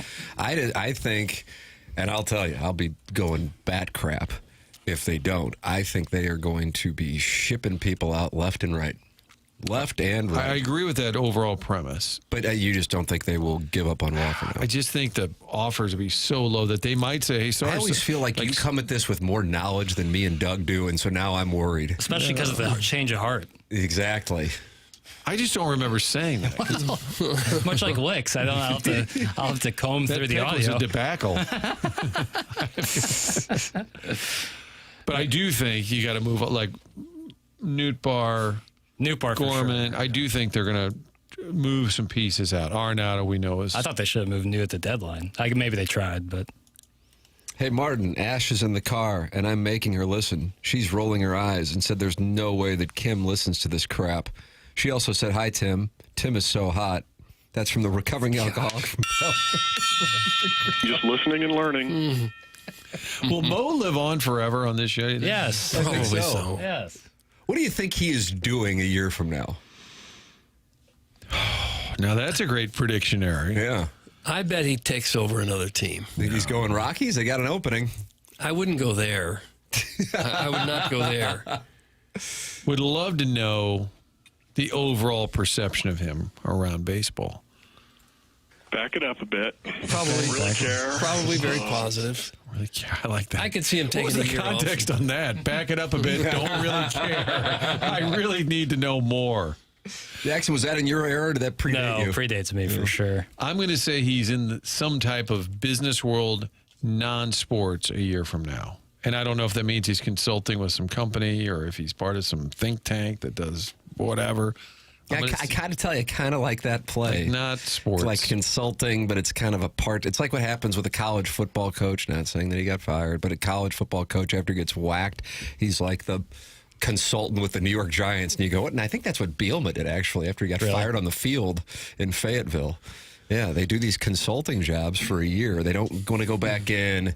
And then the following year is when they get back into the mix. Well, you think job. Consulting with like a team? Or I think I could see it being business. I think just some kind of business. I think somebody like he knows at Old Warson puts him on their board or something. I'm being serious. I'm curious if you'd ever heard this. I was under the impression that once his tenure on the baseball side came to an end, that the succession plan would kick in.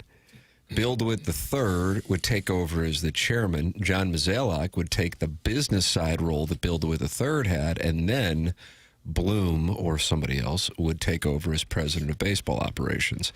So I thought he would stay with the organization, get away from the baseball side. That's and that was, I don't want to say that was a primary source, but a respected person told me they thought that was what the plan was, and if you remember.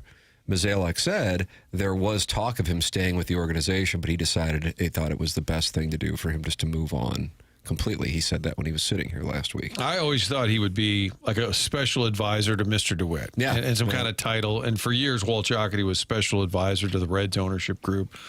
I thought he would have a ceremonial title like that. What Tony used to do something like that too? He's still with the White Sox. Right, like consulting. He was down in Arizona for a while too. I'd like to consult. Well, Arizona, he was the czar, wasn't he? The baseball czar.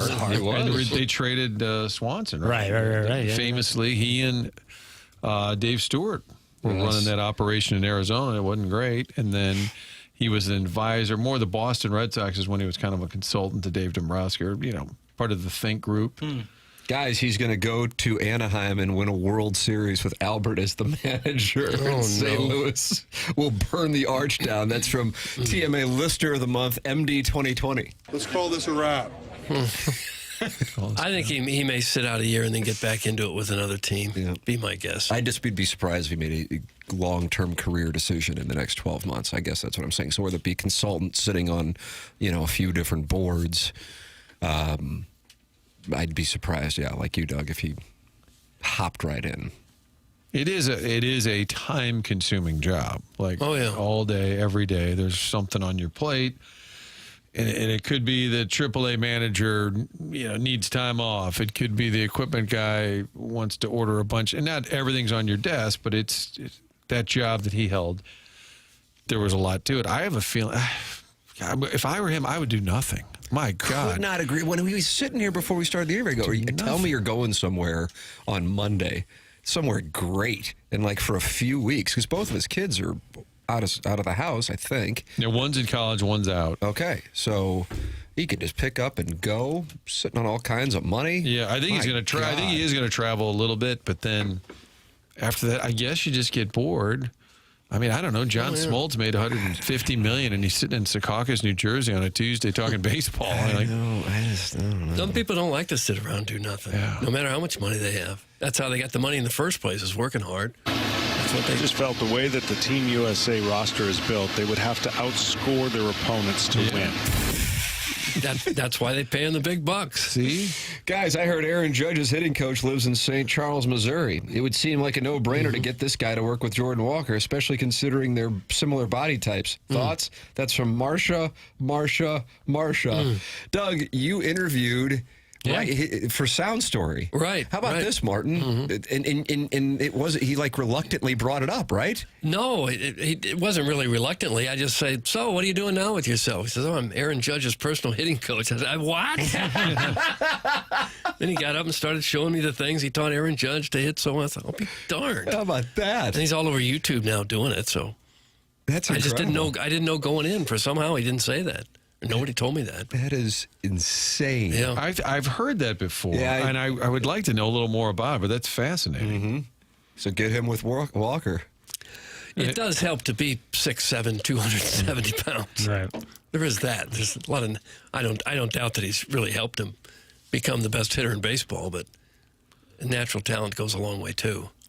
How about Predictionary, Jackson? What else are we going on? Within the next year, unsolicited, Mo will text into this show. Into the text line? Well, no. That'd be the greatest. No, okay, not the We're going to have 700 burner texts from Mizzou like He's this. Arbor Day. Yeah, right. Not the text line. No, But text one, I'll text me you or Tim or something, and just say, "Great show, guys," or something to kind of poke the. Can I bet no? You can bet anything you want. I'll bet no. Then he'll text well, you or me or something during the show. It'd be you. Anybody would say something like, "Geez, you guys haven't gotten any better," or something stupid, sarcastic. I'm going to short that, Mark. Okay. I'm going against it. I'm with you there. Maybe he'll just get into talk radio and spit hot takes. I could see him coming on. Yeah, well, I think he'd love to come on. Yeah. But doing it and having fun with it. I think, but I also truly think in this case, unlike when Tony La Russa said he would hear our show because Joe Patini had borrowed it and put it on, I don't know if Mozeliak would be listening to it in his free time. I think just bored randomly. Yeah. Give me your fucking feet. That's what goes on in Gabe's post-game program. I'm going to say yes. I think if you're involved in a team and in the day-to-day competitive nature that a team allows you to be in, it would be tough to leave that for good. Right. It's hard not to be a part of that team. Oh, okay, we got another game tonight. Let's go get him. I bet he'll feel just that. To drop that completely would be hard. Next spring, I bet he'll feel that more than he probably feels it right this very second. Probably so, yeah. Boy, Aaron Judge is 282 pounds. 6'7", 280. That's like LeBron in Miami. That's crazy. Yeah. Come on, Judge. Pay the man so he can move out of St. Charles to Stephen Wildwood. Oh, come on. Is it odd to have your personal hitting coach not anywhere near where you play? Well, and how is that allowed? Because Jim Edmonds was torqued up. They didn't want him having guys Maybe in his basement. He was located in Frontenac, too. Yeah, he just wanted people to come over and swing. Right. I suppose when you look at what Judge has done, he quit all media. when you look at what Judge has done, whatever he's doing, I'm sure he'll say, you just keep doing what you're doing. Who am I to question? I'd like to be Albert's hitting coach. Yeah. Just swing harder, man. Just swing harder. Okay. I think he's getting that Angels job. And then I was told that do not expect Yachty to be on the staff. Oh, wow. Of the Angels? Because I think a lot of people were just guessing online. Wait for it. Albert gets the job, which I think he will. And they said, and then they'll hire Molina, and Cardinal fans will really be going crazy. I don't think that's going to happen. How much do you think that personal service agreement has to do with the possibility? I don't know. I would like to ask. Totally immaterial. I think if he wanted to be the manager of the Cardinals or the Cubs, I'm sure the Angels are like, all right, well, we're not going to pay $1 million next year to be. That's fine. Right, but I'm talking about like if there's a sign between him and Torrey Hunter, and they're already paying Albert $1 million a year. I don't think they doesn't matter. Okay, I feel that way about the extension. Like that kind of money. Sure, I get it. Me paying $2 to somebody. I feel that way about an Ollie extension. People, I think it's done for optics. You can fire anybody, and he's not making. Somebody yesterday said they can't afford to pay him $4 million not to manage. He's not getting paid $4 million. You can extend him, and if you want to fire him, you can still fire him. Kurt is on the Callier and Thompson phone lines. Not Kurt Garner, but just Kurt is on the Callier and Thompson phone lines here on 101 ESPN. Kurt, good morning. Hi, good morning. I had an issue So last week, I was just kind of on Instagram going through the stories, and KMOV just out of nowhere just like posts the CBC score from the football game, and then like their Instagram feed is showing me CBC highlights, and I'm just curious why I'm being groomed for CBC. Like, I was curious if Doug could explain why Channel 4, like, Yeah, why Doug. are you guys doing that at Channel 4? You're being groomed by CBC football highlights? Yeah, why are you guys deciding to do that? Well, I don't work there and haven't for 4 years. 4 long years. And now you're at Channel 5? They have a photographer or two that can go out and shoot highlights. Not every game, but some games. CBC's usually very good, so they get a little more attention than some other schools. I assume that's why. They went to CBC that night, played a big game. They had highlights of it. I think I have an answer, and I'm being serious. On Channel 4 has the alternate channel, the Matrix Midwest or something, right? That's kind of their sport. And they carry CBC football games. Really? Are you serious? I'm 100% serious. They have a Mizzou show. I think Carricker has a show. So I get that it's the Matrix, So the Midwest. CBC has an official affiliate. With We are being groomed. So I think they're probably pushing that material out because they have a partnership to carry their games. That's my. You're getting owned right now. Is that like a rights holder thing then? Like, are they paying for that privilege? I don't know. I don't work there. I have nothing to do with it. Nothing. I've never even seen it. But, like, I mean, you're kind of like, isn't there like an emeritus sports director position? Emeritus? Medina. Is this Something like that, yeah. Sports director emeritus. No, there isn't. There absolutely is not. And would that be Zipper Zep if there was? Probably. Yeah, absolutely. But surely they, like, ask you for your opinion. No, I'm not there anymore. I haven't been. Back to you, Steve. All right. I'm uncomfortable with it. I don't know. Hey, what was this, Kurt? Kurt, real quick. You have an affinity for porta potties. An affinity for porta potties? That's You right. repeated the question. No, okay, just checking. The text line thinks you may. Okay. Oh, they think I'm the guy that had in the porta potty and got pissed on? Right. A little bit. In so many words. Thanks. Best call in a while. People said it feels very 920. Yeah. that was the peak of the show when we were in 920. Let Kurt cook. I knew I had to make up for the Dan Jansen one. Great call. This caller can sleep with my wife. That's from the recovering alcoholic from Belleville and Webster. I'm being called a groomer. So you're grooming people to CBC I'm football? not grooming anyone to go nowheres. I didn't know that they had some sort of deal with no idea CBC. either, Martin. I guess as a CBC alum, you're aware of that. I had no idea that CBC is who's St. Louis U High's affiliate. I need to know this stuff. Your junior Bills are 5-0 this year. How about and that? I might take my boys over to the patron saint of the Peach Fuzz Mustache tomorrow night because they're taking on Vianney, 7 o'clock. Well, how about that? How about that? Yeah, I knew that. I knew because Channel 4 would promote it, that they were carrying the games on. that? I think their secondary channel, they're trying to get anything they can to get traction, which I'm not taking a shot, and that's what you have to do. They do a lot of stuff with Drinkwitz and Mizzou. How is Fire Up CB this year? I don't think SLU's beaten them since I was there when I was playing quarterback. Remember when they used to play at Busch Stadium? Oh, yeah, the stadium game. Mark Lamping, every time I would see him, Tim's in on the hats for the Cardinals. Yes, Navy hats. When I would see Lamping, I'd say, let's bring back the stadium game. It was always SLU CBC, DeSmet Vianney. And Lamping's like, oh, the stadium thing again? I'm like, yeah, the stadium game. I'm sure Billy Finley, the groundskeeper, would love that, tearing up the turf mid-October. Well, why don't we should get the kids and go to the SLU CB game this year. How about that? All right. Bring your dad would be representing both sides. Timmy, you can't be on the air telling people that I told you to go to St. Louis U High. My buddies at CBC really don't appreciate it. I go, but you did. I know, but don't say it on the radio, damn it. I don't need that crap from these guys. Missy, give me a Bush. Is that game at Fire Up CB or is it down at the? I should. Doug probably knows because it's on Channel 4. I don't know. I'm not there. Oh. That's good. That's good.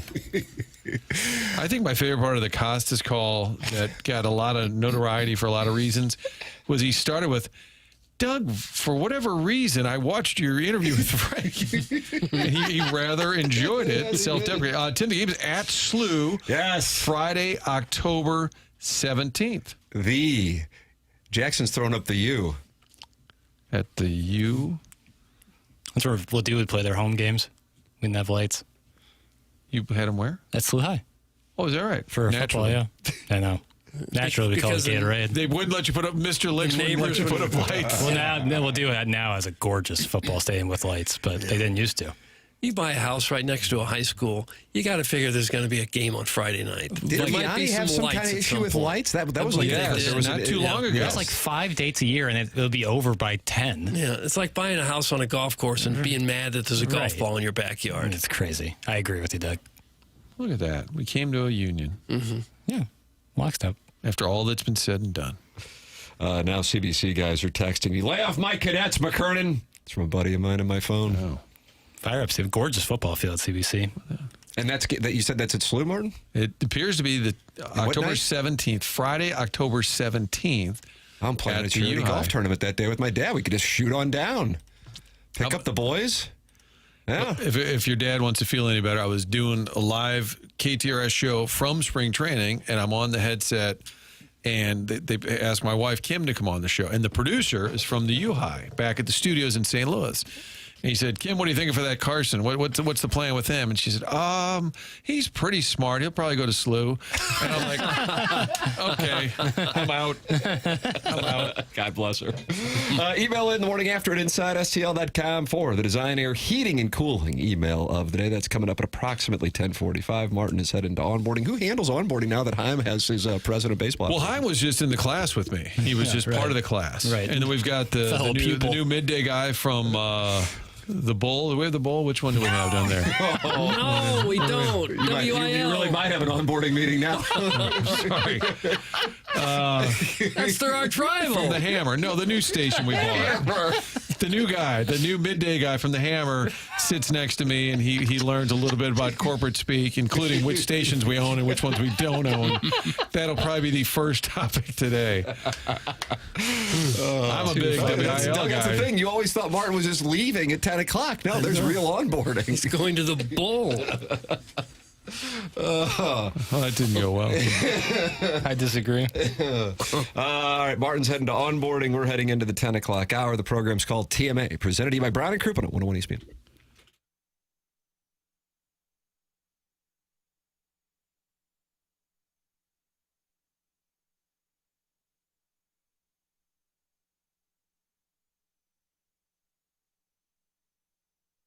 Oh, what an opportunity here for our audience to make some money with one of our sponsors, and that is Psychiatric Care and Research Center. If you are interested, go to pcrc-stl.com.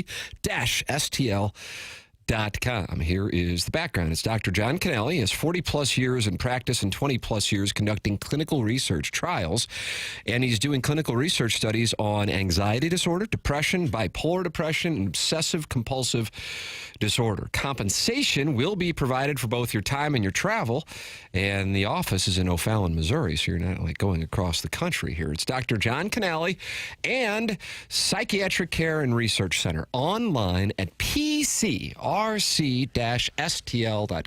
or if you are interested, call 636-244-3593.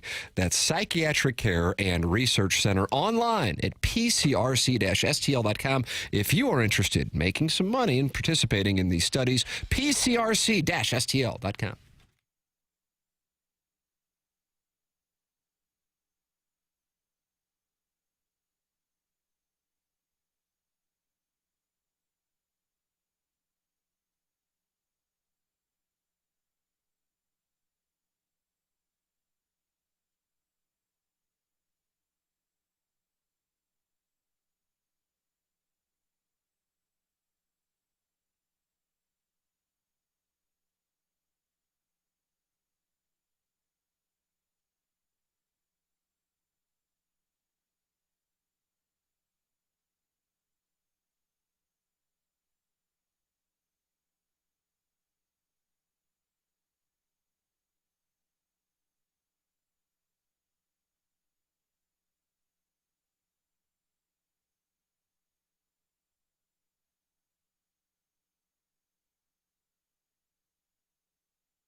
Is this Paramore, Doug? I don't know who this is, Doug. Yeah.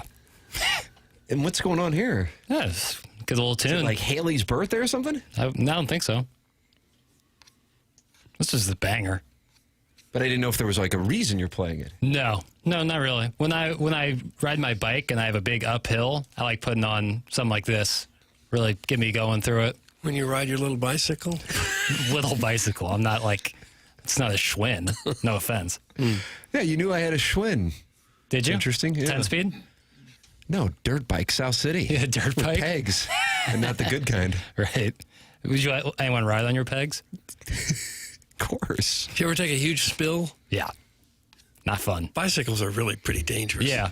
Fun exercise. There's some horrible But we would build bicycles. ramps in the creek at Francis Park, and then we would go into the creek and then shoot up via the ramp right there by where the playground like is. a The log handball flume? courts. Okay. I knew a guy that took a spill on a bike, went over the handlebars, and one of the handlebars punctured his stomach and went into his stomach. Oh, a friend of mine went ass over tea kettle, broke his neck on a bike. Oh. Haley is in interviews defecating on Josh Farrow. Doug, what does that mean? I don't know. It's from the amateur proctologist, Jackson? Is that why you played it? No. Those are probably some of the cases you get if you are the amateur proctologist. You're not the pro. Yeah, of course, Libby Jack thinks this lame song's a banger. Jesus. It's from Eric in the Central West End. Open-minded Eric in the Central West End. But, yeah, I like the song. Did Jackson just talk about riding his Whittle bike whilst listening to this chick band? That tracks. Jesus, that's from Big Tuft. And they're coming in fast and furious now, unfortunately. I believe Haley Williams is the only woman in the band. I think you're right. But regardless, yeah, I like to ride my bike and listen to this little tune.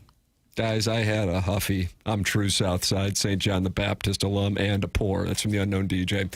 I have to say, I agree with that. That's that Greg Amsinger, Doug. He's St. John the Baptist. Oh, is he really? And I know there's only a portion of the audience that knows, but it is a classic case of if you know, you know. And when I had Amsinger on my podcast, and he was saying, I'm South City, and I go, I didn't know that. Where? And he goes, St. John the Baptist. I almost fell out of the chair. I go, oh, my God. I mean, the fact that you're alive is a story, much less that you're making a bunch of money and living in New York. Forget about it. Is that the best way to describe like where you kind of grew up in South City? Is like what parish? Yeah, okay. 100%. Makes sense. But I realize if you're outside of this little world in which I grew up, it means nothing to you. Because I have no idea where that is. And it was a tough hood? It was legit. That was legit. That's like Dutchtown. Okay. But that clearly means nothing also. in this, not to me, but means something to some people in the audience. But I realize probably like 90%, like, what in the hell are you talking about? Right. But yeah, like when Amsinger told me that, and I didn't know that. I mean, we knew each other. But I guess I did my podcast interview with him over the phone. And I'm like, holy crap. Brother, that's a story. That's a story. That's like that he Rudy. survived grade school. That he got to what he's doing from. That's just not common. I'm just telling you, that's the way that it is. Not just like in that industry. Athletically, things like that, of course, happen. But like in our industry, that's just a different deal. So tip of the cap. I think he was part of a big family too. Good guy. I love him. I enjoy watching, even if he had no ties to St. Louis or we didn't know him. I'm like, I enjoy watching him on MLB Network. That Harold Reynolds has one of the best voices in all of media. He could read the phone book. I'd love to listen to it. That's a surprising take. He's got like a real smooth, natural broadcast voice. I really like it. Really, really like it. I'm not saying he doesn't. It's just not the one that would come to mind for me. Yeah, well, I live in the periphery. Do you really? I don't even know what that means. Yeah, That's where you live, though. Yeah, I stay mainstream. I'll take the side roads. Huh. Well, all right. Might take a side road right into the garage someday, and maybe that garage door won't open. And then you're going to say, hey, I'm on the side roads, but I bet Schaefer Door would still come out and take care of it. And yes, they would. They'll get you wherever you are in the St. Louis area. Schaefer Door can take care of any kind of garage door problem you have. They service all kinds of garage doors, and they do new installs with LiftMaster. LiftMaster garage door openers are strong, quiet, and versatile. And one thing Schaefer Door has is that special Monday morning standby service for those doors that break over the weekend. They also service commercial doors. If you run a business or warehouse with big, tall doors, Schaefer Doors experience in those types of jobs as well. They get right out to you if you call them or text at 636-782-3232.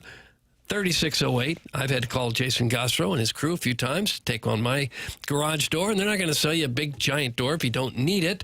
Their service techs are not commission-based. They just want to get the job done, so you will be happy. Their website is SchaeferDoor.com. Schaefer Door is a LiftMaster partner. Well, who knew that we had this many St. John the Baptist alums listening to the program? But look at this text inbox here. Left and right. St. John the Baptist is right in the shadow of Bevo Mill, Chairman. That's from Man Bay 2004. St. John the Baptist is Bevo's son. Respect it. That's from the Grumpy Cornhole.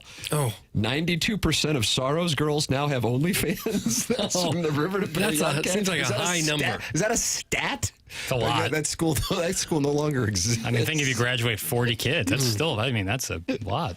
The Bevo neighborhood. Here comes Libby Kimmel on a Thursday morning. Not today, pal! That's from Gooner Reloaded. What did I say? I don't even know what you said. What did I do? I think living on the periphery got him. Oh, okay. Tim, I love you, and that's all I'm going to say. That's from Doug's cranky disposition. Doug, St. John the Baptist is in the Bevo neighborhood. It was St. Anthony of Padua that was in Dutchtown. Okay. Padawan? The Bevo neighborhood is mostly Bosnian now, right? Doug? I think it is. I think it's mostly Bosnian now. My buddies who lived in St. John the Baptist Parish were like Vietnam vets to me, some brave survivors. That's from Arbor Day. Isn't this just in South City? I'm telling you, I know what you think of. You think of going to get a frozen custard in my neighborhood. And I say South City to try and make me meat and potatoes, when honestly I'm playing in another member guest tomorrow and won't be here. And it's my own. But those of us who know are like, oh, you're Our Lady of Sorrows. Okay. Oh, you're St. Joan of Arc. Okay. Oh, you're Epiphany. Oh, okay. St. Raphael? Oh, okay. And then somebody goes, I'm St. John the Baptist. I go, oh. I'm taking your word See for what I'm it. saying? You're Mr. South City. All these alums who are texting in from St. John the Baptist, number one, tip of the cap for being able to play baseball in jeans. But number two, major respect. They showed up in jeans to play CYC baseball. And I'm telling you, in fourth grade, had peach fuzz mustaches. Unbelievable. Really? Didn't you have that kid who would drive to the games in seventh grade? No, he drove to seventh grade. And would do donuts in the parking lot. Everybody's like, man, he's the coolest. It's like Beavis and Butthead. Todd's cool. That's being held back at least 3 years. Did he go to the Blast and White Snake? Did you think he went to the administrators like, where's the student parking? This truly happened. If you're driving to the seventh grade, if you're smart enough to get the license, you probably shouldn't have been held back 3 years. It They means probably to me shouldn't you're give not you the trying. license. It was political. You're not trying in school. If you go to the license bureau and they say, here you go, and it's like, all right, I got to go back to middle school. I'd be like, oh, God. Oh, it did happen. It did happen. It's tough. And then the best part is we didn't really blink. Yeah, normal. This is the thing. Are we going to have anybody driving to seventh grade? That's what I thought. I would try to get them on the team. I would try to get them on the basketball, throw them in the low post. No way anyone could guard them. Let's see what I got. I got Brown and Crouppen as a presenting sponsor of this program. Great to have them on board. They extended their contract to be the TMA title sponsor into 2026, and we are grateful for the support of Brown and Crouppen on this program. We ask that you support the sponsors. That's the name of the game, brownandcrouppen.com, or by calling 314-222-2222. It's Brown and Crouppen, longtime TMA sponsor. And here's the thing. If you have a need for a personal injury attorney, don't you want somebody who is local? They know the legal environment in the St. Louis area. Well, that's what you have with Brown and Crouppen. They're not just doing spots from far away. They're right here. That's why you can hear Ed Herman, Terry Crouppen, and Andy Crouppen in studio on Tuesdays. After an accident, money can be tight, and that's why they offer so much for free. First call, free. First consultation, free. Stuck at home or the hospital, they come to you. Free. If you think you may need Brown and Crouppen services, call 314-222-2222 or go to brownandcrouppen.com and make sure you let them know you heard about them here on TMA. The choice of a lawyer is an important decision and should not be based solely on advertising. Past results are no guarantee of future results, and every case is different and must be judged on its own accord. Send your emails in for the upcoming Design, Air, Heating, and Cooling email today, the morning after at InsideSTL.com. This is TMA 101 ESPN.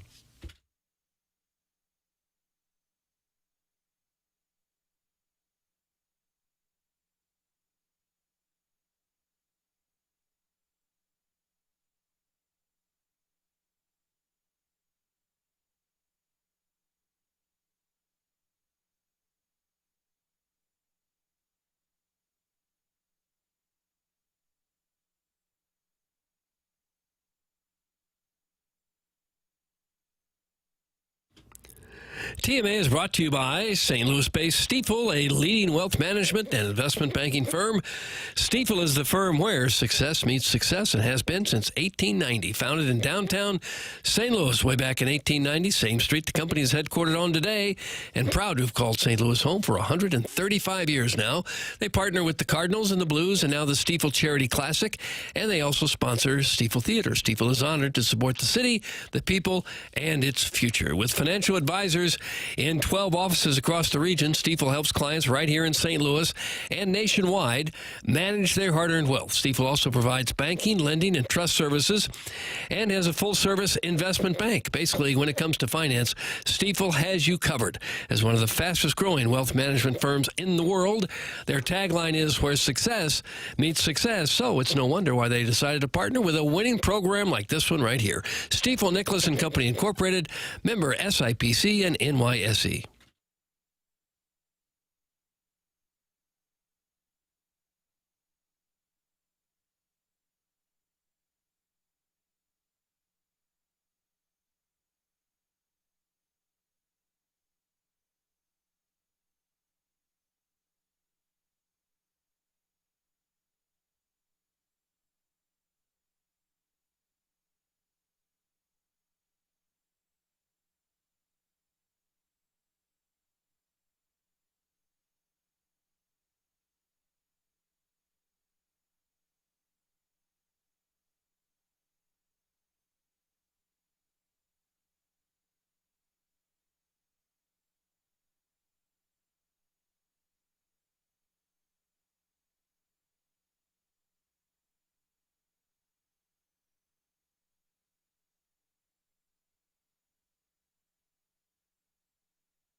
This is Jackson with a Sports Center update driven by Johnny Londoff Chevrolet and Johnny Londoff Autoplex. Blues Senators action right here on 101 ESPN this evening with the pregame at 6 p.m., puck drop at 7 p.m. That was another Sports Center update driven by Johnny Londoff Chevrolet and Johnny Londoff Autoplex. See them at londoff.com. Chevy, together we drive. Are you kidding me?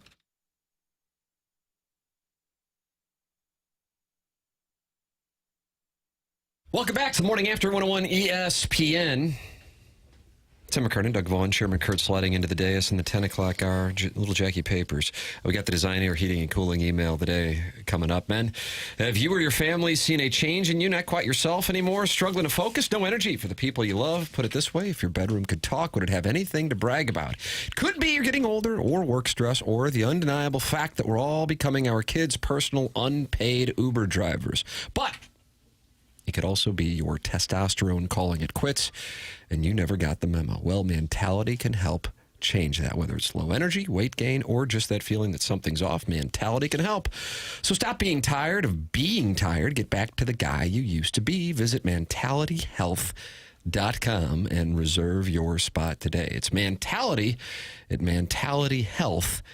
Tim McKernan, Doug Vaughn, Martin Kilcoyne, Chairman Kurt, and Jackson Burkett with you. It's TMA 101 ESPN.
Welcome back. It's the morning after 101 ESPN.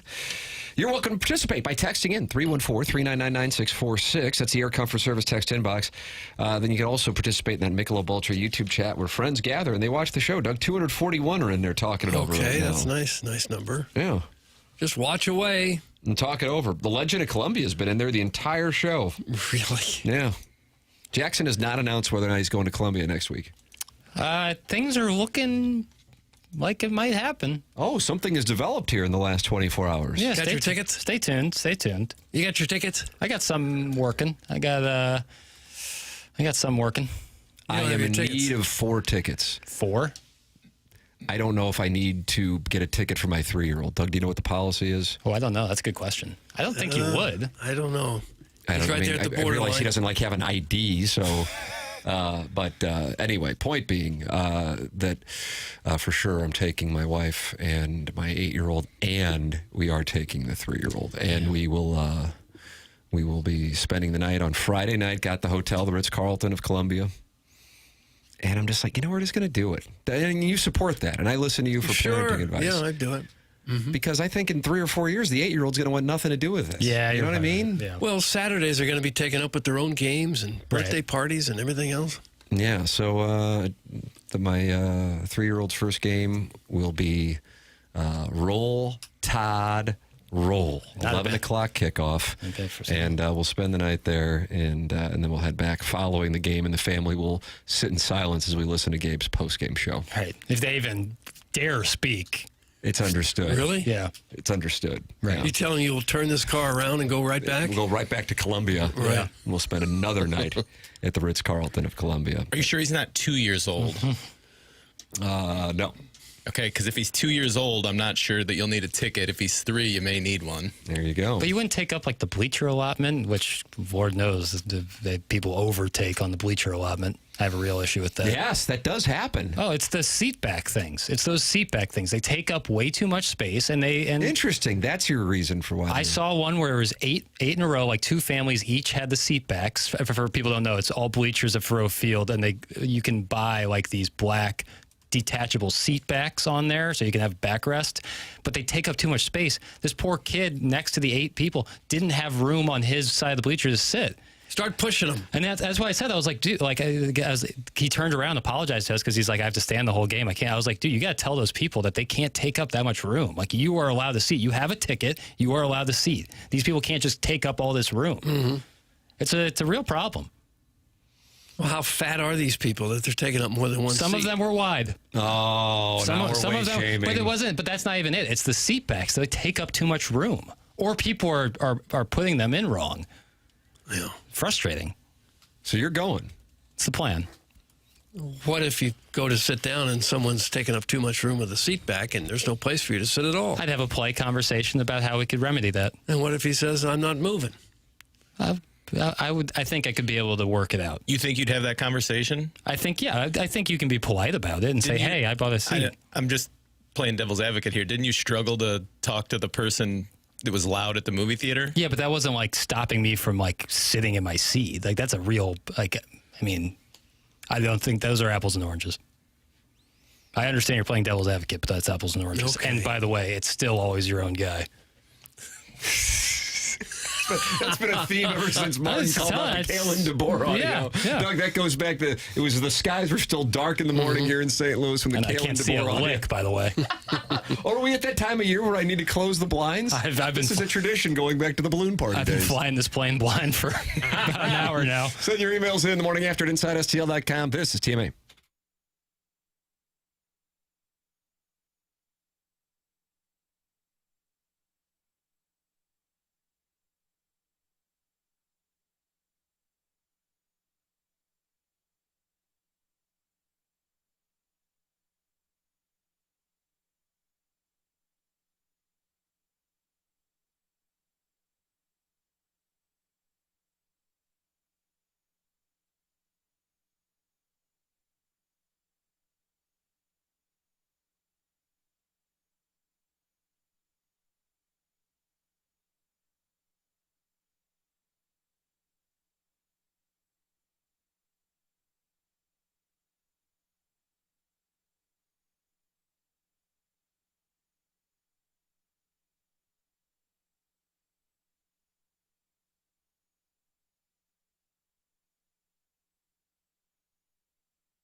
TMA show's presented to you by Brown and Crouppen on 101 ESPN. 100 West Dental, longtime TMA sponsor, and we are grateful for Dr. Brandon Pryor and his staff support of the show. It's Dr. Brandon Pryor and 100 West Dental. They're on Manchester in Baldwin, and you can sign up to go and see them by not even making a phone call. Just go online at 100westdental.com. No phone calls needed to get in. Just check the calendar online for availability and book right then and there. And even if you don't have dental insurance, that's not a problem at 100 West Dental. The membership plan aids in the cost of dental work for those who do not have dental insurance. They have a huge offer going on that if you mention my name, you get $1,000 off Invisalign at 100 West Dental. And if you are not sure you want to get Invisalign, they have a digital scanner that will show you a simulation of what it will look like before you go through with the procedure. It's 100westdental.com. Go online at 100westdental.com, or if you would like to call, the number is 636-585-0100. Doug, a great deal of surprising concern regarding me taking my 3-year-old. I do need to add the disclaimer that I added on the Tim McKernan Show podcast. Jackson and I recorded it yesterday. What's the title of yesterday's episode? It's episode 693. Doug, what are we going to do for episode 700? Ellen Reese will be on. Episode 693 is titled, "My Wife is Straight and It's Her Fault." Oh. You know what? That he reminded doesn't me. Like that? He being me. Oh. Well, you wouldn't have kids if she wasn't straight, though, right? Well, she could be bisexual. Great point. Great wish. That was my birthday wish. Blowing out the candles. Exactly. That's the thing, actually. Trying to think about, when we were having dinner. And like somebody came, so like the busboy came over, and I looked at him like, you don't know what you're interrupting right now over here. You were brokering a deal. Tim, you do not want to take the youngster to the South Carolina game, but you will take him to the Roll Tide game? No way. Sorry, but the kid has to stay with the grandparents. Also, being the Mizzou icon that you are, you probably don't need any tickets for you and the family. It's from Ian LaPerriere. Doug, that's Lappy. This could very well turn out to be the first memory that your youngest child has of his whole life. When he's 20 years old, he may look back and say, the first thing I remember is going to that Mizzou game. And based on the genetics that he is inheriting, there's a good chance that he could be Missouri's left tackle now in 15 years. I would expect that. He's got every reason to think he's going to be 6'7", 330 pounds. You guys want to take an early bet on the win total for that year? If he's the starting left tackle. You think he could stop the edge rusher from Georgia? Who is probably already like my size. Right. Well, it's a great, Lappy, that's why you're one of the greats. You're right. Here's the agreement that my wife really, she's like, I'm addicted to this now after we went down for the South Carolina-Kansas game. And obviously, she went to Missouri as well. She goes, I don't know why more people wouldn't do this. And I go, well, once you experience a college football atmosphere, it is the greatest. Mm-hmm. But the games that we've gone to in the last 2 years have been ridiculous. Vanderbilt, Auburn last year, and then this year Kansas and South Carolina. My true candor, and I'll say it now, even though I shouldn't, but I will, because I got to be honest with the audience, Doug, that's in the contract, and that is, I don't think Missouri wins next Saturday. And I'm obviously hopeful, but I don't think that it's just a secondary situation. And it's a bad matchup situation, but I hope I'm wrong. And if Missouri's offense really relies on the running game, what's it going to be like if they're down 2 scores? With that all said, I certainly will be cheering, and then that'll allow, what do you call them, Jackson, the hillbilly community? Yeah. To text in and go, how do you feel about your Missouri-Alabama prediction now? And I'm the happiest damn guy ever. That's fine. Get your tweets off. It's fine. I'll be at the game with my family. We have 2 different scores for keeping track of happiness. But my wife said, if he starts acting up, I'll just walk out so you can sit there with the older son. I said, there you go. We got a deal. That's it. The deal was closed, just like that. Oh, you would make her do that? Yes, that's correct. That is 100%. Well, he's still taking care of. He's still taking care of. Someone's got to take care of the 8-year-old. Yeah, exactly right. This is like a matchup defense here. He's got the 8-year-old. How about you leave with the 3-year-old and allow your lovely wife to stay there? Then I'll tell you what we can do. We can stay back in St. Louis so I don't pay for the hotel and I don't pay for the tickets. Oh, gosh. And I can just sleep in my own bed, not probably with 3 other people, and not the good way, like I was hoping in Las Vegas. That didn't happen. What a turn. Thank you. 2 weeks later, I'm at the Ritz-Carlton in Columbia. At one point, Indoor pool smells good, though. At one point, I like had indoor pool. 5 in the bed and a dog and a cat, all on the same bed. That's hot, And man. I kept thinking, why didn't I just buy a double-wide trailer? It's a Why fair did I get a question. 4-bedroom house? Fair question. Just hearing you guys talking about going to a Bama game gives me PTSD. That's from Alan Dadeville. 0-4 record seeing Bama in person. Doug, it's been rough for the Georgia Bulldogs against Roll Tide, whether it's Saban or DeBoer. I won my bet on that play, and I was happy, but I legitimately felt bad because I love Alan Dadeville, and that's a tough. He called it, though. He said after they lost to Florida State, he says, it doesn't matter. They're going to come to Georgia, and they're going to win. Yep. And sure enough, they did. He nailed that it. That line was the strangest spread of the season, that Alabama was only a 2.5-point underdog. It's the biggest lean into the stink ever. It's the biggest lean into the stink ever. I just kept going, is there did Georgia's offensive line all pass away? What in the hell happened here? All right, got the Design Air Heating and Cooling email today coming up to TMA 101 ESPN.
This is Jackson with the Sports Center update brought to you by Saliga Heating and Cooling. Blues and Senators right here on 101 ESPN this evening. Pregame at 6 p.m., puck drop at 7 p.m. That was our Sports Center update brought to you by Saliga Heating and Cooling, a Daikin heating and air conditioning dealer.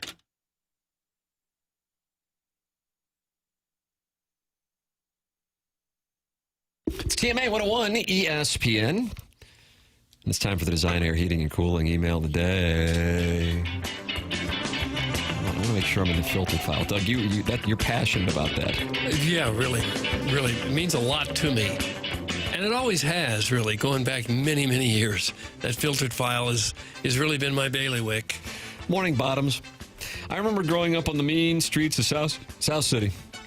When I was in kindergarten, anytime I saw one of the 7th graders hand his cigarette to one of his friends, I knew I was in for an arse beating. I would love to run into one of those punks now and punch him right in the cigarette-induced hole in his neck. Sincerely, the screaming for vengeance, burning drip mushroom tip. Burning drip mushroom tip. Hello, boys. I wanted to provide a little support for Ho Chi Papers this morning. He appears to be having a hard time of it. I disagree. You just be you, Ajax. Say what's on your mind and don't worry about what anyone else thinks. That's just fine with me. You are a beautiful butterfly. Your body is a wonderland. Is that John Mayer 2001? I don't know Is that really that long ago? 2001. Wow. You're almost as wonderful as cake to a fat kid. Kink? I need you like the needle needs the vein. If your face was on a shirt, damn it, I would buy that shirt. It's from Jake in St. Genevieve. Nice. Jake in St. Gen. I was so excited about my new sandals. Size 15 wide are so hard to find. But now I'm at the office scraping the yellowish-brown fungus discoloration from under my toenails with a flathead screwdriver to minimize my public embarrassment. Yeah. Doug, that's from Midge. Midge. Toenail issues. I think that it is pretty clear now that the threats from big oil and big pharma have just been distractions. It is not big journalism either, even with AI creating profiles for writers so they can steal Gabe's work, and not even the best parts where he is told to take off his shirt, or college game day fans finding themselves in the warm embrace of their father-in-law. But the story that Doug broke on his Channel 5 cameo last night, it turns out that big flotation is run like a cartel, and you do whatever they say. You don't know how fear until you have woken up with a pair of arm floaties in your bed. It is haunting. So leave Jackie Behar alone. He openly admitted that he had prepared nearly 2.5 hours of material for today's 4-hour show and is doing his best. That's from Shooter McGavin, the vice president of Onomatopenis. Shooter McGavin, Vice President, Onomatopenas. You're usually prepared when it's... slowly fell into that trap. Yeah. And I thought there was one more, Chairman, but did it not make the cut on the filtering? No, that was it. Died on the vine. Okay, I thought it was one from, I think, Ryan's dad. I think we all know Midge has won this one already. But Yeah, that's who I'd vote for, Midge. I'm going to go with mushroom tip. I got Midge. Puts me to the test. I'm going to go with mushroom tip. Mushroom tip is one. Lucas. I can't let Jackson try to color oh, it's quite obvious that no, it's not. It was Burning Trip Mushroom Tip, who's a legendary emailer, by the way. Great to have him back. He's been gone for like a decade. You don't like a good toenail story. I mean, I do. Don't get me wrong. But I thought the better effort was Burning Drip Mushroom Tip. All right, time for us to shut it down. BK and Ferrari are coming up next. I am off tomorrow, and I guess Wellington will not be in because he got called into caddy. Oh, he's going down to Jacksonville? His guy made it, I think. He told me about that, that he might have to make a late trip. All right, we got to go. Bye.